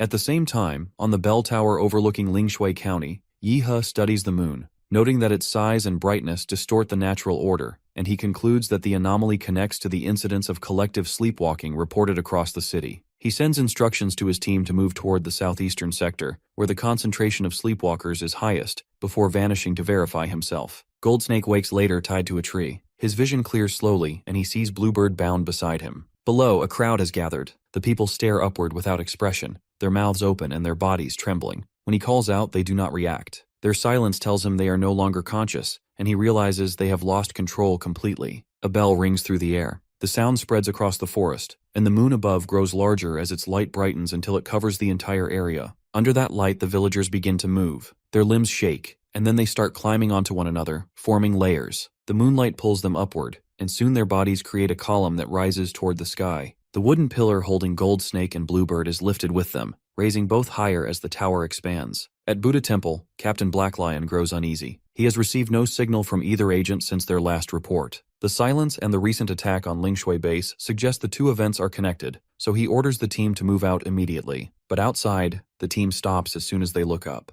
The clouds have vanished. The moon is larger and brighter than before, almost touching the horizon. Ares points toward the distance, where a silver beam of light shoots down from the moon and strikes the ground in Lingshui County. The light does not fade or spread. It stays fixed like a bridge between the sky and the earth. Black Lion studies the beam and realizes this is not a natural event. The destruction of Lingshui base may have been part of the same operation leading to this moment. He orders his team to move toward the light. They follow narrow streets until Black Lion senses movement ahead. He rushes forward, attacking with his blade, but before the strike lands, a spinning black umbrella blocks it. The weapon hits the barrier and rebounds with force, cutting a mark in the wall. Black Lion steadies himself and recognizes that the umbrella is a high-level tool, not ordinary gear. A figure steps out from the mist holding it. Her motion is smooth and deliberate. The air around her stills. She closes the umbrella and stands before them. Black Lion watches her closely. Her appearance and manner confirm she is not local. The timing and location leave no doubt. She is connected to the Lingshui base incident. Across the field, the veteran hunters see through their movements. They realize the two are stalling for reinforcements. Uneasy, they prepare to finish it fast, deciding to kill within seconds. Su Hao raises his sword and summons a pillar of ice. He stays alert, waiting for an opening. One of the enemies, a large man, charges at Lu Qingju with a cruel grin. He mocks her beauty, his words dripping with malice. Lu Qingju senses his power and braces for impact, but Su Hao reacts first. He sweeps his hand, forming an ice path that sends the attacker flying. Then Lu Qingju charges, furious and fearless, striking back. The ice wall between them begins to crack, slashed again and again by the enemy's blades. The wall shatters with a heavy sound. Su Hao feels a rush of disbelief at how easily it's broken. He drops smoke grenades from the Empire's arsenal, clouding the enemy's vision. Through the smoke, he pulls Lu Qingju with him as they retreat. He warns her the opponents are senior martial artists and far too strong to fight head-on. She agrees without hesitation, but before they can escape, a faster figure appears, cutting off their path. Two short daggers glint near their throats. The team leader smiles, sure of victory. He grabs their collars, but a sudden shift in the air makes him turn. A blade almost 30 meters long slams toward him. He dodges by instinct, and Yi He steps into view. Calm and cold, he faces the assassin. The assassin attacks in a blur, his body splitting into 12 shadow forms. Blades strike from all sides, faster than the eye can follow. For a moment, Yi He seems caught off guard. Then everything freezes. Time itself stops. The blades hang midair, locked in place. Yi He studies the scene, impressed by the technique, but he doesn't need to guess which is real. He and his ally strike together, shattering the phantom clones. He locates the real assassin, Black Lion, a top-ranked killer known for surviving anything. His skin is tough enough to resist bullets, but against stop time, even he is defenseless. Yi He draws energy into his hand and forms a blood-red arrow. The arrow pierces through Black Lion before time resumes. The killer's instincts scream too late. His long career ends in an instant. His final thought a question of how Yi He moved faster than sight. When it's over, Yi He lifts the severed head and begins absorbing the assassin's blood. The corpse withers and dries up, its power merging with his own. His energy surges, pushing him into the 8th stage of martial mastery. The battlefield grows silent. The remaining enemies, Catfish and Ares, stare in disbelief. Killing someone 2 realms above with sheer force is beyond reason.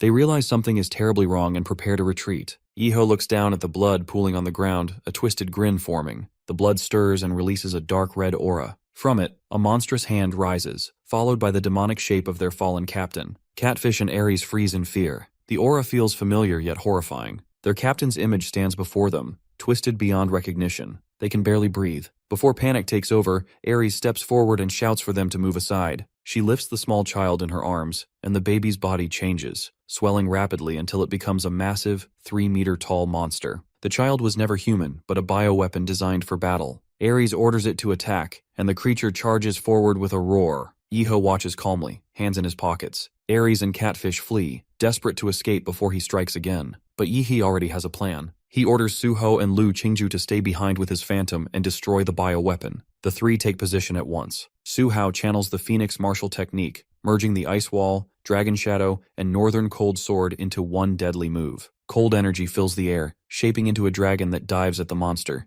The cold aura forms a fierce dragon's head that roars as it strikes toward the towering bioweapon. It lets out a monstrous scream and charges, ready to sacrifice itself so its allies can escape. When blazing heat collides with freezing cold, the entire alley explodes in mist. Su Hao grits his teeth and leaps into the air. He slashes down with full force, his blade cutting across the mutant's face. The creature tries to dodge but fails, and a deep wound splits half its head. Beneath the torn flesh lies no blood or bone, only alloy plates and microchips. It is basically a machine disguised as a man. The giant surges forward at impossible speed, forcing Su Hao back. He grips his sword tight and narrowly avoids the next strike. The attack misses. In that instant, Black Lion appears from the shadows, moving like a phantom. He splits into 12 blood-red forms, each wielding a spinning blade. Together they weave a deadly net that slices down on the mutant's head. The creature's body bursts apart, torn into pieces. Even with its regenerative power, it cannot recover from such a brutal attack. As the blood and smoke swirl through the air, Lu Qingju rises above them. Her massive wings unfold, glowing with a bright purple light that floods the battlefield. She looks almost divine, like a goddess descending to bring judgment. From high above, Lu Qingju gathers her strength. Dark feathers burn around her hands, fading into ashes that form a dense black sphere. The sphere expands until it spans 5 meters across. Then it erupts, transforming into a blazing purple sun.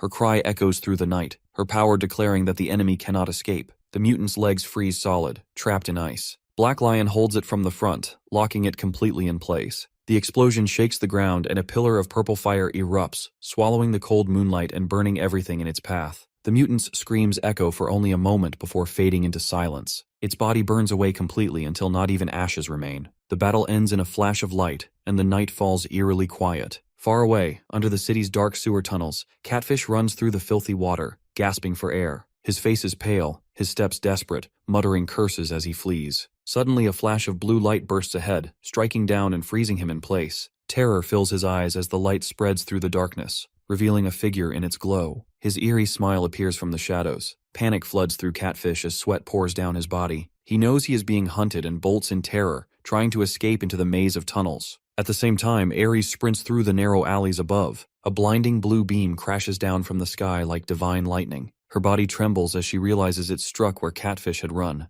In that instant, she understands the truth. Their captain is dead, and now Catfish has fallen too. She is the only one left. Standing alone in the ruined alley, Ares shakes uncontrollably. Her mind races for a way out. She tells herself she cannot die here. Desperation fuels her thoughts until a wild idea flashes through her head. Her eyes land on a strange structure nearby, the human ladder of Lin Xuan, a bizarre tower stretching up to the sky. Her heart sinks as she realizes it is the work of Tiangu Jiang Lin. Fear mixes with determination. She bites her nails until they bleed and swears to survive no matter the cost, even if it means surrendering her soul to darkness. She rushes toward the human ladder, her fear rising as she draws closer. Bodies stack upon bodies, forming a grotesque staircase that reaches the heavens. When Ares finally stands before the structure, a cold shiver runs through her. Out of the shadows, Yi Hu appears with a massive blade resting on his shoulder. In his other hand, he carries the severed head of Catfish, blood dripping onto the ground. His presence freezes the air around her. Panic seizes Ares, and she bolts for the ladder, climbing desperately. She tells herself this is the only way to survive. The climb feels endless, yet her hands never stop.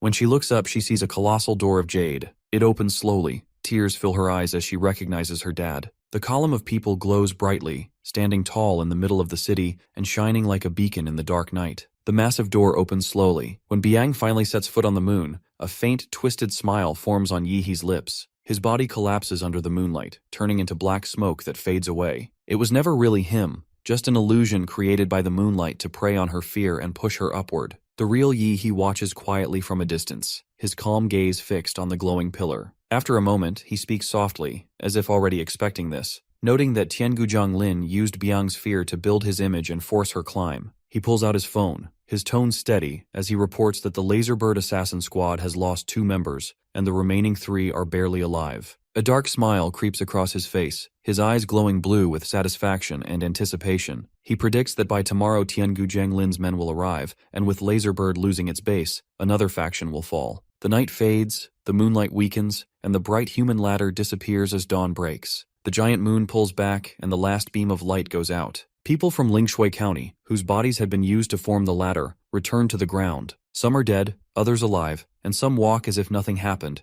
their faces calm and eyes closed. Yet their life force has been drained, leaving them as empty shells quietly heading home. In the cold morning breeze sweeping over the rooftops, Yihei, Suha, and Lu Qingju watch from afar. Qingju's voice carries doubt as she questions the strange mission. Yihe gives a calm smile, his eyes still on the crowd below, and says he has a plan. He adds that they are not alone, mentioning a capable ally who works in secret. Suha hesitates, his expression tightening as he considers the possibility. He believes Yi he must come from power, either the hidden heir of a great figure or a young master sent to train among mortals. If that's true, the hidden ally could be a secret guardian. Before he can think further, Yi He's aura bursts out, filling the air with dark energy as his voice echoes, calling both of them to action. Dark mist spreads across the ground, twisting into illusions that crawl through the alleys and over the rooftops like spirits breaking free. In the middle of it all, Yi He commands them to destroy every clay statue in the city. Suha moves instantly, merging into the ghostly swarm. Lu Qingzhe lingers, unsure, her eyes locked on Yi He.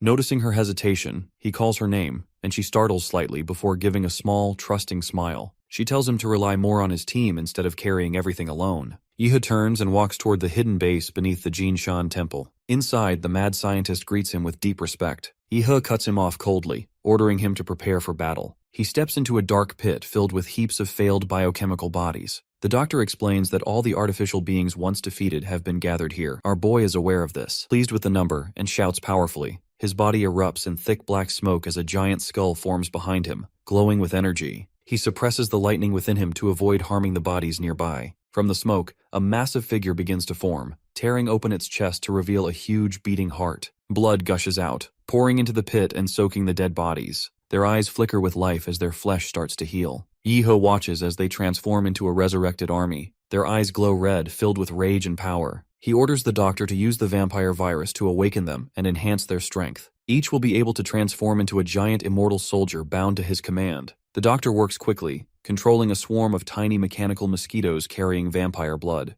They scatter toward Lingshui County, entering every home. Yi He smirks, saying that the warmth they bring is his own. He then orders the doctor to restore the Great Buddha mechanical armor, even if only partially, to make it usable again. The doctor laughs and agrees without question. Satisfied, Yi He lifts his hand with a cold smile and says that everything on their side is going as planned. Now he wants to see how Tiangu Jianglin will respond. Meanwhile, another force moves toward Lingshui County. A convoy speeds down the highway, marked with the emblem of Tiangu Jianglin, the ancient sect that rose when the secret realms first opened. Their leader, a mysterious pope, once gained immense power from those ruins. He used the artifact Divine Embryo, a dark relic that consumes body and soul, to build his cult into a growing empire. Their belief is that Divine Embryo will become a vessel for the divine and lead humanity into false salvation. The bishop's cold voice echoes as he says this land will soon belong to their faith. As the vehicles pass the fertile plains, his eyes burn with greed and conviction. These cultists may lack refined martial skill, but their dark methods are unmatched. They believe that through sacrifice and blood, Divine Embryo will awaken, and the divine realm will descend upon the mortal world. The dreadful moment is now drawing near. Inside, a bishop speaks solemnly about the land ahead, where their great patriarch once unleashed a divine calamity 4 years ago. A deputy bishop in a red robe, overcome with emotion, replies that the patriarch devoted everything to the divine church before being assassinated by the foolish Long Jew. He died without ever seeing the calamity he created take shape. Another deputy lowers his head, mourning that a man so faithful and pure could not even keep a single bone in the end, calling it a cruel injustice. The bishop at the front clenches his teeth, his eyes burning with fury. He vows that the patriarch's sacrifice will not be wasted, and that the world must not remain in the hands of fools dragging it toward ruin. His anger builds until he shouts wildly, filling the cabin with his voice. The followers around him tremble and shout in unison that the gods are descending and salvation is near. Their frenzy grows as they chant, their eyes wide and hollow, repeating that heaven will come to earth and that they must fight for their god. By the next night, the moon hangs high with an eerie light. 2 dark holes stare down like the eyes of a demon, smoke curling around them, and the cracks beneath form a twisted smile. As the convoy reaches the edge of the human ladder in Lingshui County, the bishop steps out, his excitement boiling over. He speaks to himself about continuing the divine legacy, removing his hood with pride. Smiling broadly, he recalls that only 2 divine beings had ever been successfully born before, each one causing global chaos with storms, tsunamis, and eruptions that wiped out millions. He remembers the second descent on the Australian continent, where everything vanished into a sea of mist and became known as the Dark Forest Sea, forbidden forever. He lifts his frail hand and cuts his palm, letting blood drip onto a huge demon stone. The blood reacts violently, and waves of dark energy spread outward, forming a massive circle around him. The bishop murmurs that their cult will now welcome a third god. His followers begin to chant, and the ground transforms into a burning ritual field. When the preparation ends, he climbs the human ladder, eyes fixed on the glowing moon, whispering blood spells as he steps on the motionless bodies below. Eventually, he reaches a massive closed gate and bows deeply. His hand, covered in blood, touches a corpse at his feet, and strands of red energy crawl out across the ground. He smiles and offers his blood to the dark power before him. As the gate opens, a blinding white light bursts out, and a voice from deep inside commands him to step forward. He obeys without hesitation, walking slowly through the light until he reaches a silver altar holding a platinum coffin carved with holy symbols. His eyes fix on it as he mumbles in awe. Inside lies the god of plague, sealed there years ago after draining the life from the people of Lingshui County. Now the time of awakening has come. The believers chant faster and louder as blood drips from their hands, filling the air with a heavy scent. The bishop raises his voice and declares that the moment to welcome their deity has arrived. The air vibrates as a powerful energy descends. The cult leader himself appears, walking slowly down the human steps, carrying the platinum coffin as if it were a sacred burden. The followers shout with devotion while he places the coffin at the center of the ritual circle. Standing tall, he raises his arms toward the glowing moon and calls for its power to descend upon him. As the clock in Lingshui County strikes midnight, the sound of 3 bells echoes across the land. The name Yuyen Boros thunders through the air, and the entire county trembles. Souls begin to rise from the bodies of every resident, glowing pale white as they float upward like a swarm of lights. Their lifeless bodies collapse, drained of vitality. The souls gather into thick clouds, forming a vast current that rushes toward the divine light. Then a deafening roar shakes the sky, filling every mind with raw power. Half the glowing souls suddenly turn blue, as if their purity has been tainted. They spin around and rush straight toward the bishop. Panic flashes across his face as he trembles, realizing the ritual has been corrupted. He mutters that the souls have been defiled by the strange roar, and that someone is interfering. Still, the ritual cannot be stopped, and the corrupted spirits pour into the platinum coffin like a raging tide. The bishop screams in frustration as the unclean energy taints the god they have tried to awaken. In that instant, a dark figure appears beside him. It is Yi He, standing calmly with a sharp, cold smile. He says he has been waiting for this moment all along. The bishop turns in shock, his mind blank, unable to comprehend what is happening. Yi He's eyes flash with lightning as a powerful aura fills the space around him. His weapon roars to life, glowing red as faint symbols pulse along its edge. A bright slash cuts through the air, slicing across the bishop's throat in an instant. Yi He charges forward, his blade sweeping through the air in 3 rapid strikes that blend blood and light. The power of his attack distorts the world itself as time seems to split. The bishop collapses before he can breathe his last word. The dark energy around Yi He burns so fiercely that even the shadows recoil. He tilts his head slightly, a faint grin forming as he says with calm finality that what stands before them now is a demon. The pastor gasps for breath, blood spilling from his mouth as his body trembles between life and death. He tries to utter a few last words but can barely speak. Yi He frowns, annoyed that the man is still alive, and swings his blade once again and the strike cuts clean. Standing over the body, he shakes his head, muttering that his opponent was far too weak. That's when from the shadows, a calm voice calls out. Yi He turns sharply, realizing he killed the wrong man. The real bishop steps forward, calm and composed. Removing his hood, his bald head gleams under the moonlight. Introducing himself as Lin Qi, the highest leader of the Xia Kingdom's divine church, he casually mentions that the man Yi he just cut down was only his deputy. He laughs lightly, explaining that in his line of work it's smart to use stand-ins. Yi He clenches his blade, furious. Without another word, he charges forward, striking fast and hard. Lin Qi raises his hand, blocking the attack with an eerie calm. Black energy bursts from his palm, forming dark chains that wrap around Yi He like steel wires, locking him in place. The chains tighten until it feels like every bone in his body is being crushed. Gritting his teeth, Yi He breaks free, summoning his power. A massive rose-shaped spirit appears behind him, radiating violent energy that tears through the darkness. For the first time, Lin Qi looks surprised, staring at the spirit behind Yi He. He asks if Yi He also practices divine arts, but blue lightning already crackles from Yi He's hands, filling the air with light. He sneers that he just wants to end this fight and leave this cursed place.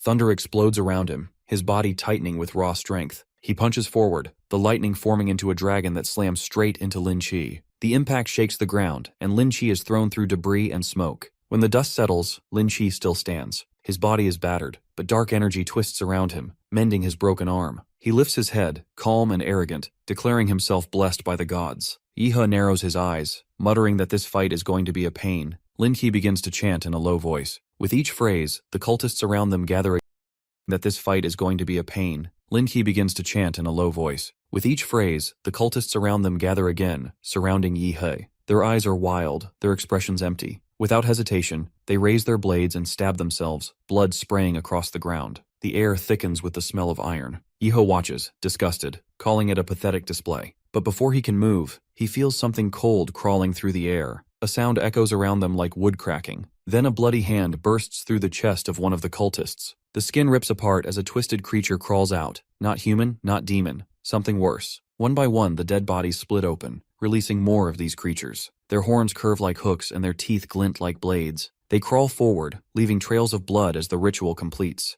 Yihe doesn't flinch. He smirks and mutters coldly that these so-called gods are nothing more than monsters pretending to be divine. Yihe raises a hand to cover half his face, observing calmly. He mocks the cultists for offering their bodies to summon demons without care, letting out a short laugh. The summoned creatures reveal their true forms, twisted and bloodthirsty, locking onto him. Blue lightning erupts in the sky, intertwining into currents as Yihe announces that he is unleashing his own forces. The small lizards transform into massive giants, over 10 meters tall, roaring as they surge toward him. The demons charge, but Yihe's giants crush them instantly, turning their bodies to pulp before they can strike. More giants flood the battlefield, their footsteps shaking the ground. The deputy bishop, dressed in red, trembles as he watches. The church leader is dead, and now countless giants appear. He tries to use spiritual vision to locate the leader, but sees only Yi. He's standing by the coffin, targeting Tai. Despite shouting orders, nothing can reach him. Meanwhile, Lu Xingju and Su Ho descend from the sky in awakened states, confronting the deputy bishop.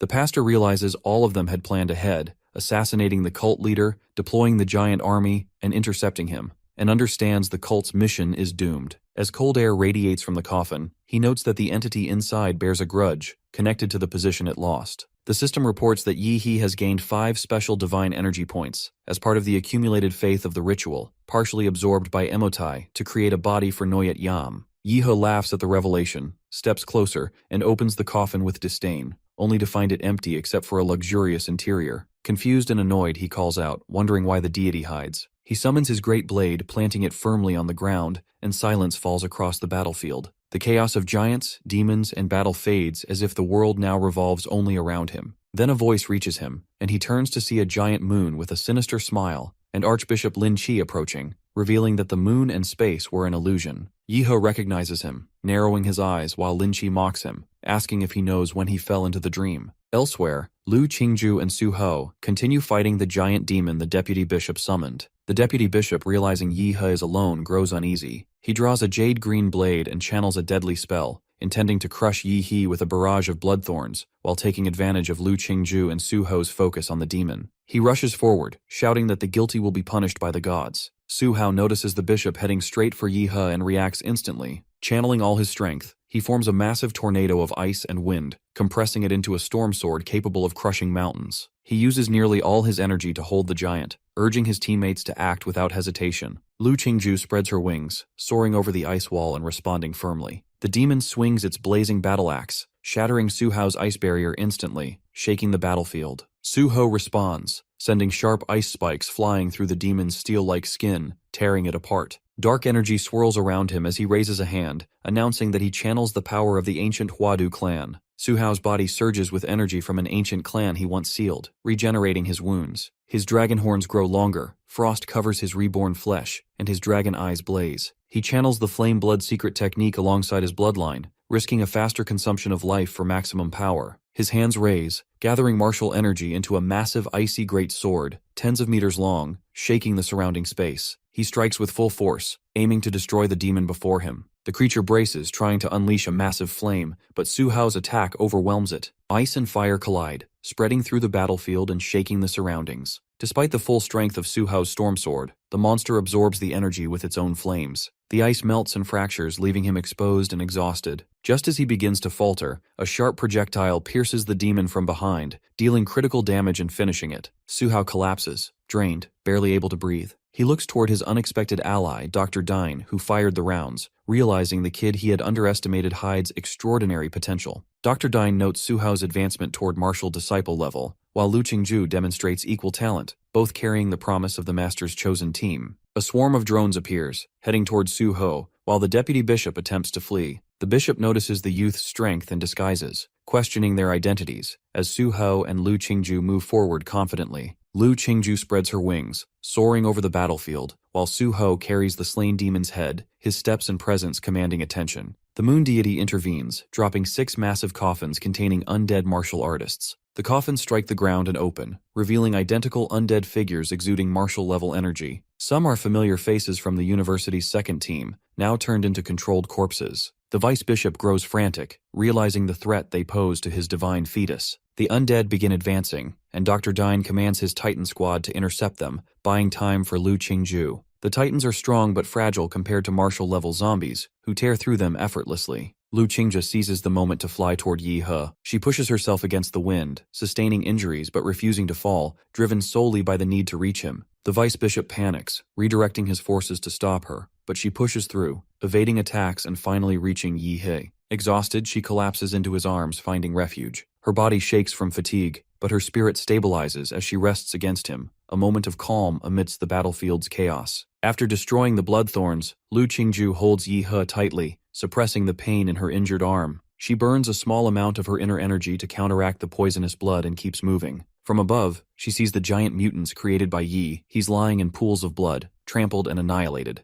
Among them, 6 bodies stir, their eyes opening with predatory intent, sending a chilling aura toward her. Recognizing the danger, she tries to resist the overwhelming presence pressing on her mind, refusing to surrender, spreading her wings to create a shockwave of resistance. The force strikes her physically and mentally, assaulting her spirit, causing intense pain, yet she clings to Yi He, determined to protect him. Her strength wanes as she falls into darkness, still holding Yi He as they descend. Below, 6 monstrous figures wait with elongated, twisted necks and spiked heads to impale them. Just before impact, Yi He awakens, freezing time and halting the spikes. Qinshi regains consciousness, supported by Yi He's shoulder. He reassures her, and she relaxes, letting herself lean completely into his embrace, exhausted but safe. The deputy bishop, enraged, tries to act, commanding 7 martial masters to attack. Yi He quietly channels his power, teleporting Qingju to safety, while confronting the remaining threats alone. In Titan form, he crushes the martial-level undead, moving with overwhelming force, leaving a trail of destruction. The vice bishop experiences hallucinations of repeated death, driven to despair as Yi He's presence dominates the battlefield. His mind and body break under the pressure, leaving him weak and terrified. Yi He continues his assault, towering as a Titan, annihilating all martial-level enemies with crushing strikes.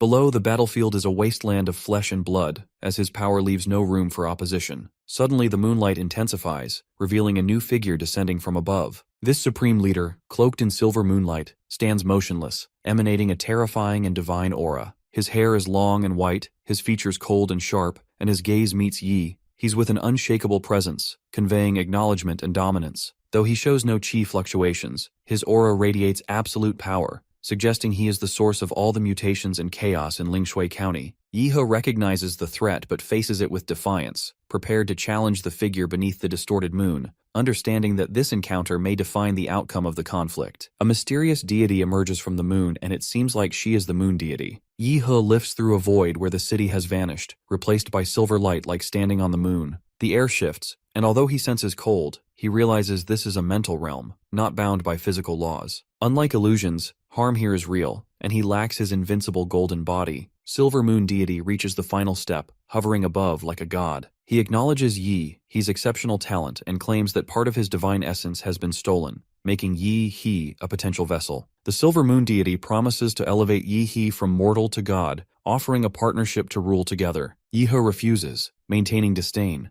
declaring that gods exploit the weak and rely on threats when stripped of true power. The Silver Moon Deity remains composed, explaining that even minimal affinity with a mortal is enough to destroy him. He unleashes a surge of black and silver energy, trapping Yi He's body and soul in silver light. Yi He feels the vast gap between God and man as his supergiant body shatters, leaving only a skeletal form suspended in the void. Despite the assault, Yi He's consciousness survives, protected by a talisman controlling his spiritual essence. He anticipated the god's attack, setting a trap using the resurrection energy of the Vampire Queen. The Silver Moon Deity realizes he cannot touch Yi He's soul, enraged, as the mental realm cracks. A colossal blade descends from above, slicing through the void, and the realm collapses. From the breach emerges Chief of the Longquei Division, National Grandmaster Azure Dragon, wrapped in white bandages, blue hair fluttering, wielding a glowing greatsword. Yi He observes silently, satisfied as his plan succeeds, and the divine power he sought can now be seized. The Silver Moon Deity is shocked, questioning whether a human can possess such strength. Grandmaster scrutinizes Yi He,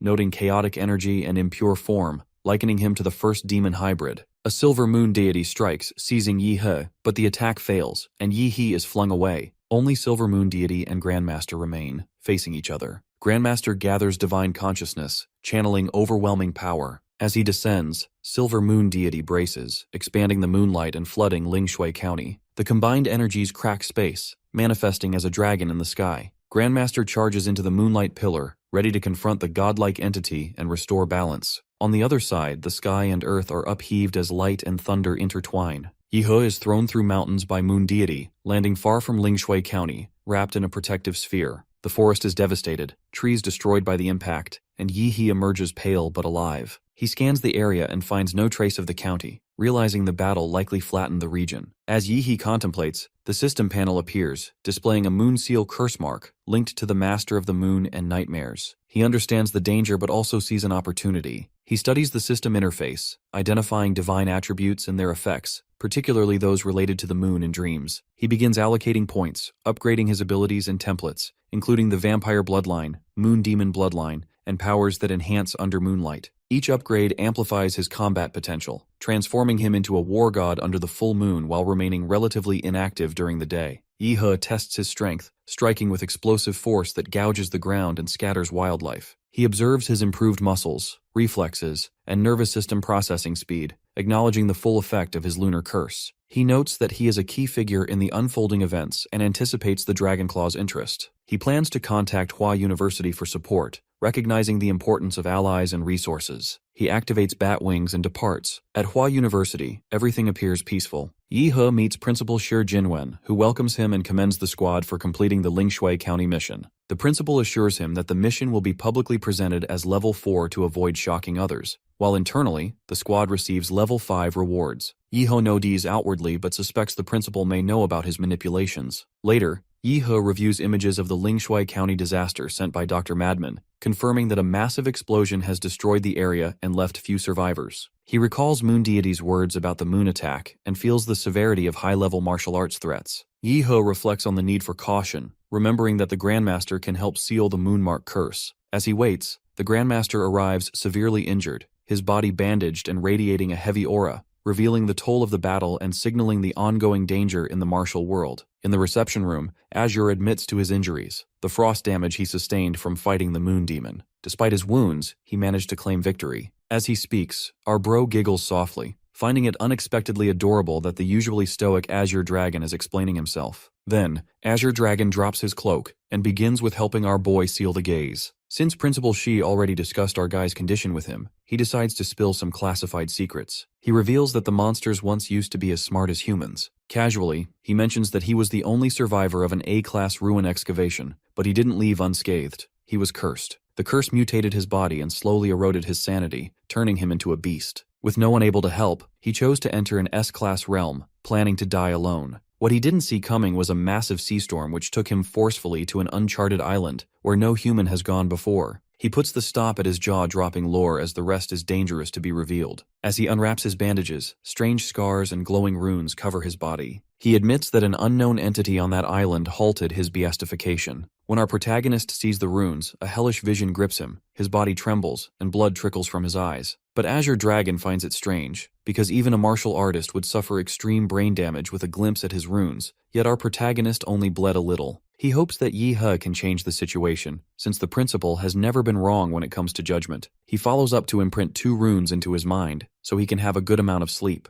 The system displays that one may encounter the Master of the Moon and Nightmares under moonlight or in dreams. After he's done imprinting, Yihe thanks him and confirms if his teacher is Gong Kei. He makes it clear that he has no problem with her. He mentioned her only because she was once destined to become a legendary martial artist before her brain injury cut that path short. Then Azure wonders if they could spar, and our bro isn't the one to hold back. He agrees to it, but under the moonlight. The next thing, the opponents stand in an arena. Azure Dragon urges him to strike first, saying he will only defend using one hand using only his physical power. His challenge is to move him half a step at the very least. If he's successful, he will earn 1 free request for his aid. The second prize being direct admission into Longquay Division 1st Department. The fight begins and our boy unleashes his flaring aura. Azure Dragon is a bit surprised to see that because it's somewhat similar to the Moon's demon. He is doubtful, but in that while our guy lands his first strike. Azure Dragon is shaken as he's a dense killing intent. Gongke sees from somewhere, unable to decipher how could our guy figure out such a killing intent just with 3 days outside. In a hotel elsewhere, Sword Manor is with a girl, who wonders what got him distracted from her in the sheets. He admits that he sensed a heavy killing aura. He's sure that the university campus felt the surge of it too,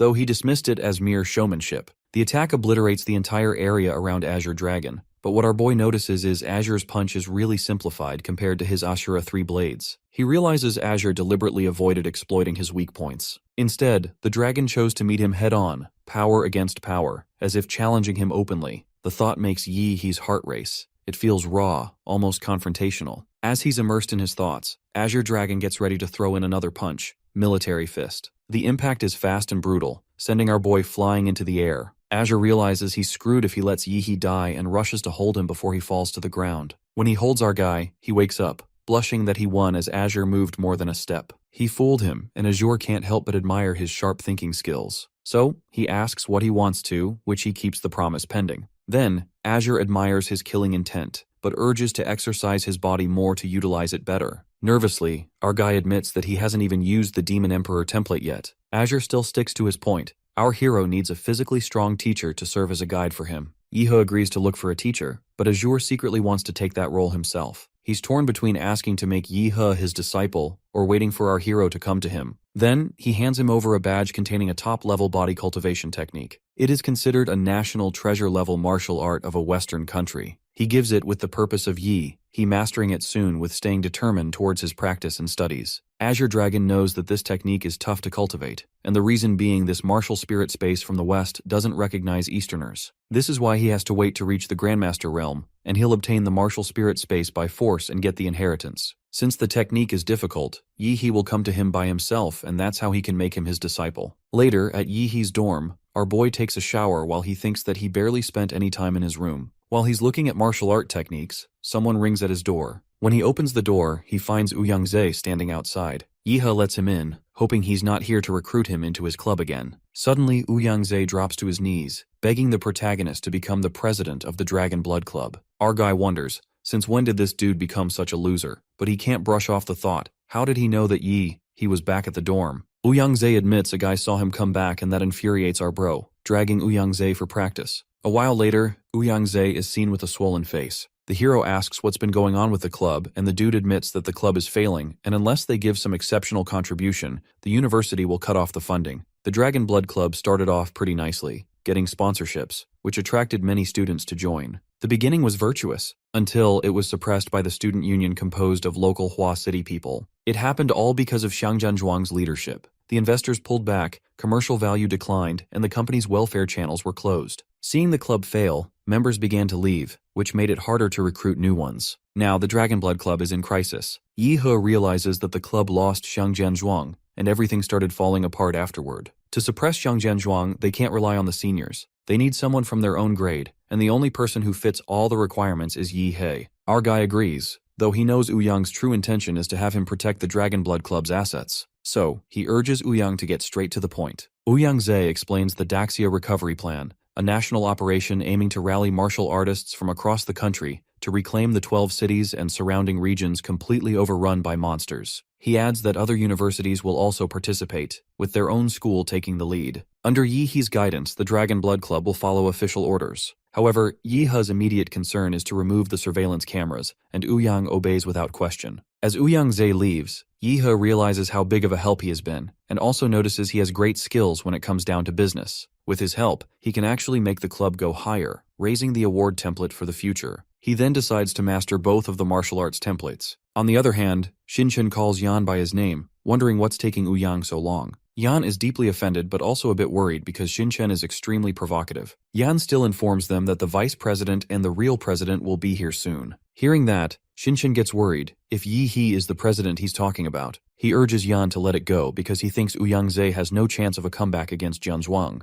Backing off is the sanest option they have right now. The girl on the side agrees with Xinchen too. Yan wonders what they plan to do. Quickly enough, Xinchen mentions the Zhou family, and the eldest son of it, Zhou Kai, has promised to give them a good life. So he finds this option better than waiting for Zhuang to liquidate the club. The other members start to agree with him. Sure enough, Yihe won't show up. Turns out, the people agreeing with him are actors, bribed heavily beforehand. A curly-haired guy walks in. It's Kai, and he wonders why it's taking so long for Xinchen to deal with Yan. When Yan looks at Kai, he screams at him. How did he even make his way in? Kai simply says that they fought their way in, and he will be sure to compensate for the loss he caused. Upon hearing this, he is about to hit Kai with a powerful punch, but it gets halted by a woman. He soon realizes that the woman is no ordinary woman. Then, the sponge-headed dude, Kai, orders the club to beat Yan up for his loyalty towards the club. According to him, he's of no use if he can't follow the orders. As the others move to attack, Yi He suddenly appears, having rushed over after hearing the commotion from the lower floor. In one swift motion, he grabs Kai by his curly hair and yanks him backward. Then, with effortless strength, he throws both Kai and the woman out the window. After kicking out Kai and his assistant, he turns to the people behind him. One of them stutters, begging for another chance as he admits that he was blinded by greed. He knows that if he gets kicked out of Dragon Blood as well, there's no place for him in the Hua City group. Ouyang walks forward and informs them that they won't be expelled, but their actions will be kept under strict surveillance. They are also suspended from all activities of the Dragon Blood Club for the week. Our hero looks angrily at the officers, and they accept their punishment. Later, the main officials sit down to discuss the club's investment and financial issues.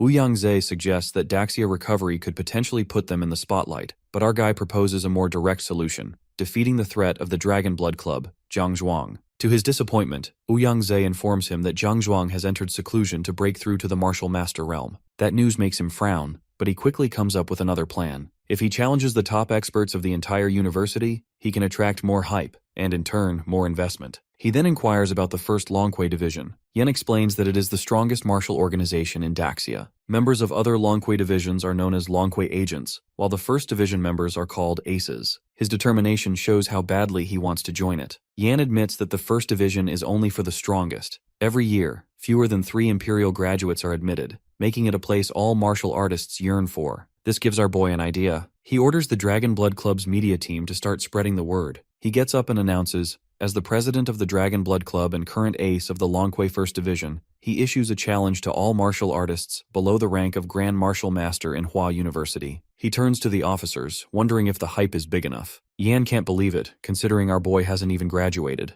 Yihe explains that he was directly recruited and didn't need to take any test. Ouyang wonders if he's joking, but our boy clarifies that he received the position the night before and that the documents will arrive in 2 days. Yihe thinks to himself that ordinary martial masters can be crushed easily, but the talented ones might take some effort. If our hero wants to fight a Grand Martial Master, he would have to use his time stop ability, but that relies on the element of surprise, and showing it off just for investment isn't a wise move. Ouyang quickly contacts the media team, and soon the news spreads everywhere. Nobody really knows our boy, so gossip runs wild. Many call him arrogant for being a freshman challenging others. When the news breaks that he joined the first division without taking any entrance exam, people start to wonder if the officials were simply charmed by his smile. After all, 99% of applicants fail. Most students are convinced that he used shady methods to become an ace. Meanwhile, the media campaign runs rampant, dividing people into factions. Some believe he's just a show-off, while others think he truly has the talent to be directly appointed without a test. His live broadcast gains massive attention, skyrocketing the club's popularity and investment flow. From a hospital ward, the beaten-up Kai watches the news, thinking this challenge is a death trap. Still, he's excited. There's a chance his rival might get killed. Finally, the day of the challenge arrives. Our hero makes a grand entrance from a helicopter,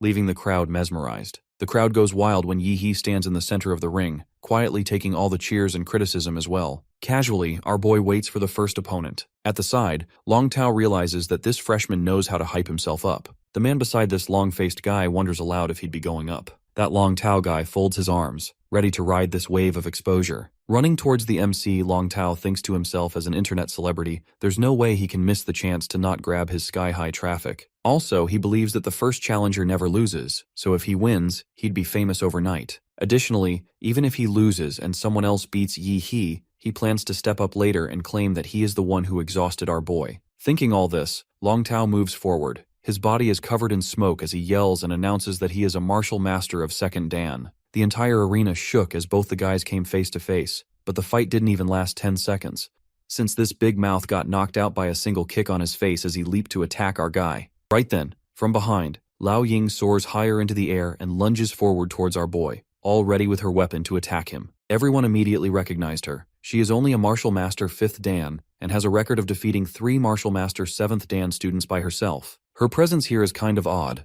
as she is a top figure in the entire second year, so everyone wonders if she is even a match for Yi-He. No matter what the case is, at least she is stronger and more skilled than that so-called influencer Long Tao. As Yao Ling's spear's tip swept down, our boy focused the energy into his palm. Before attacking her, Yi-He lets her know that her blade's purity is way too low. With that, the energy summoned by our boy literally cleaves the spear into two. Just like that, all the rest of the opponents come at Yi-He at once declares that he is pretty busy and has to wind up hurriedly. Seeing his arrogance, the opponents charge forward, but with precise and skilled movement, the protagonist handles them all. Some were severely wounded, while some were licked flying the moment they came near. Others have their weapons smashed into pieces. At the hospital, Jokai trembles watching all this. He doesn't understand who to send in order to take revenge, because at this rate everyone will get admitted to the hospital. Perhaps his elder brother, Jo Yanting, can handle this very efficiently, but he is a stubborn blockhead who only recognizes reason. So he won't be doing shit to protect his little brother. However, right then, this guy smirks as an idea pops up in his head. Back at the battleground, the guys lying on the ground, all wounded, are ashamed, knowing that this is going to be a highlight on the school's pillar of shame, and whenever someone mentions Yi-He, they all will be reminded of this embarrassment. Abruptly, footsteps echoed in the arena, and the whole audience went wild, because Yanting had stepped in. A 9th Dan martial master expert who was in seclusion had come here. This guy is no ordinary martial master. As he has recultivated his realm of perfection, he can even fight and defeat ordinary grand martial masters. Everyone is excited as Jo Yanting inherited the powerful sun-blaze blood of his family. He is so strong that he once couldn't control it and would catch fire, so the family gave him a special suit and training to keep it stable. Stepping forward, the guy very respectfully acknowledges that his brother caused trouble at Yi-He's association, so his family will be compensating for all the losses. The protagonist could easily figure out that Yanting is not here for revenge and doesn't even look like a belligerent person, so his arrival here doesn't really make sense. This guy admits that he is indeed not here for revenge for his little brother, but for the Jo family's reputation. He understands that the little brother was at fault, but Yi-He insulting Yanting's family is unacceptable. Hearing this, Yi-He scoffs, realizing that jerks will always add their own spin and slander. However, this guy demands that our boy kneel and apologize. Having said that, the MC challenges this guy to make him apologize if he really has the ability. The next moment, their fists meet, and an explosion of energy rings out as light surrounds the whole area. They both unleash powerful punches, their equal strength making everything and everyone shiver. Yanting roars in anger as he throws his full force into a forward charge, while our boy calmly counterattacks. At this moment, Yi-He notices that his enemy's nano battlesuit has receded, and the temperature is rising out of nowhere. The whole crowd understands that this is the power of the Sunblaze blood, and Yi-He is literally doomed. The whole crowd's eyes are fixed on the match between Yi-He and Yanting. Both the guys are equally strong, which makes the atmosphere very tense, as they are on an entirely different level from Long Tao and Yao Ling. The arena floor has split open as two streams of energy, one nuclear and the other fire, collide with each other. Witnessing this, everyone understands why Yanting is no joke, as he is the only one who is lasting against Yi-He. At this moment, our boy unleashes an unexpected move as he transforms into his monster template form, which distracts Yanting. Taking this as an opportunity, Yi-He launches a powerful punch, which sends Yanting flying. Catching the sight of this, even the little kids are rooting for their favorite warriors. Gasping and wounded, Yanting wonders how Longquay recruited someone like this, as he finds our MC's attack style barbaric. For a brief moment, he freezes,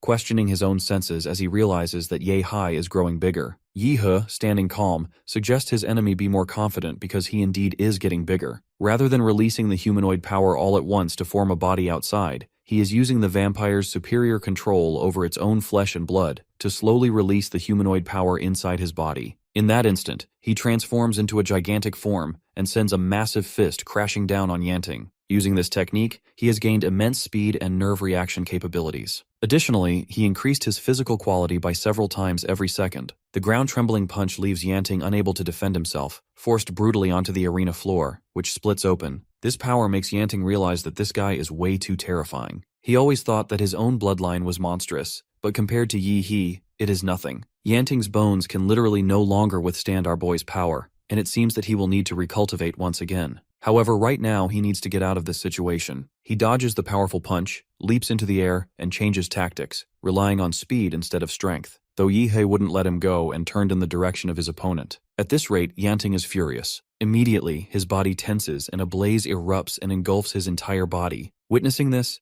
everyone starts screaming, being thrilled as this heat energy is literally changing the whole atmosphere. This move of Yanting can literally kill our boy, but who can stop an angry bull? There are energy spheres of this blazing fire, and Blazing King tackles these with his blazing sun demon hand. These spheres have literally surrounded the Godzilla-like body of our boy. Still, Yi-He is not scared because he plans to use him to test his newly researched, self-created martial skill. With that, Yi-He unleashes his ultimate move, the Heaven-Bombing Dragon Cannon. At that moment, a giant fireball fell from above, and he raised his hand, which turned into a Godzilla-like mouth, releasing a powerful beam of nuclear energy that swallowed the fireball. Yanting is left speechless as he realizes that he is going to die. At this moment, after going berserk, Yi-He comes back to his original form, scratching his head as a figure appears in front of him, reminding him that he has gone too far this time. The principal descended, arriving in time to rescue Yanting. The oldie was on his way to see this amazing fight but ends up finding all of this. Chuckling foolishly, Yi-He states it can't be helped.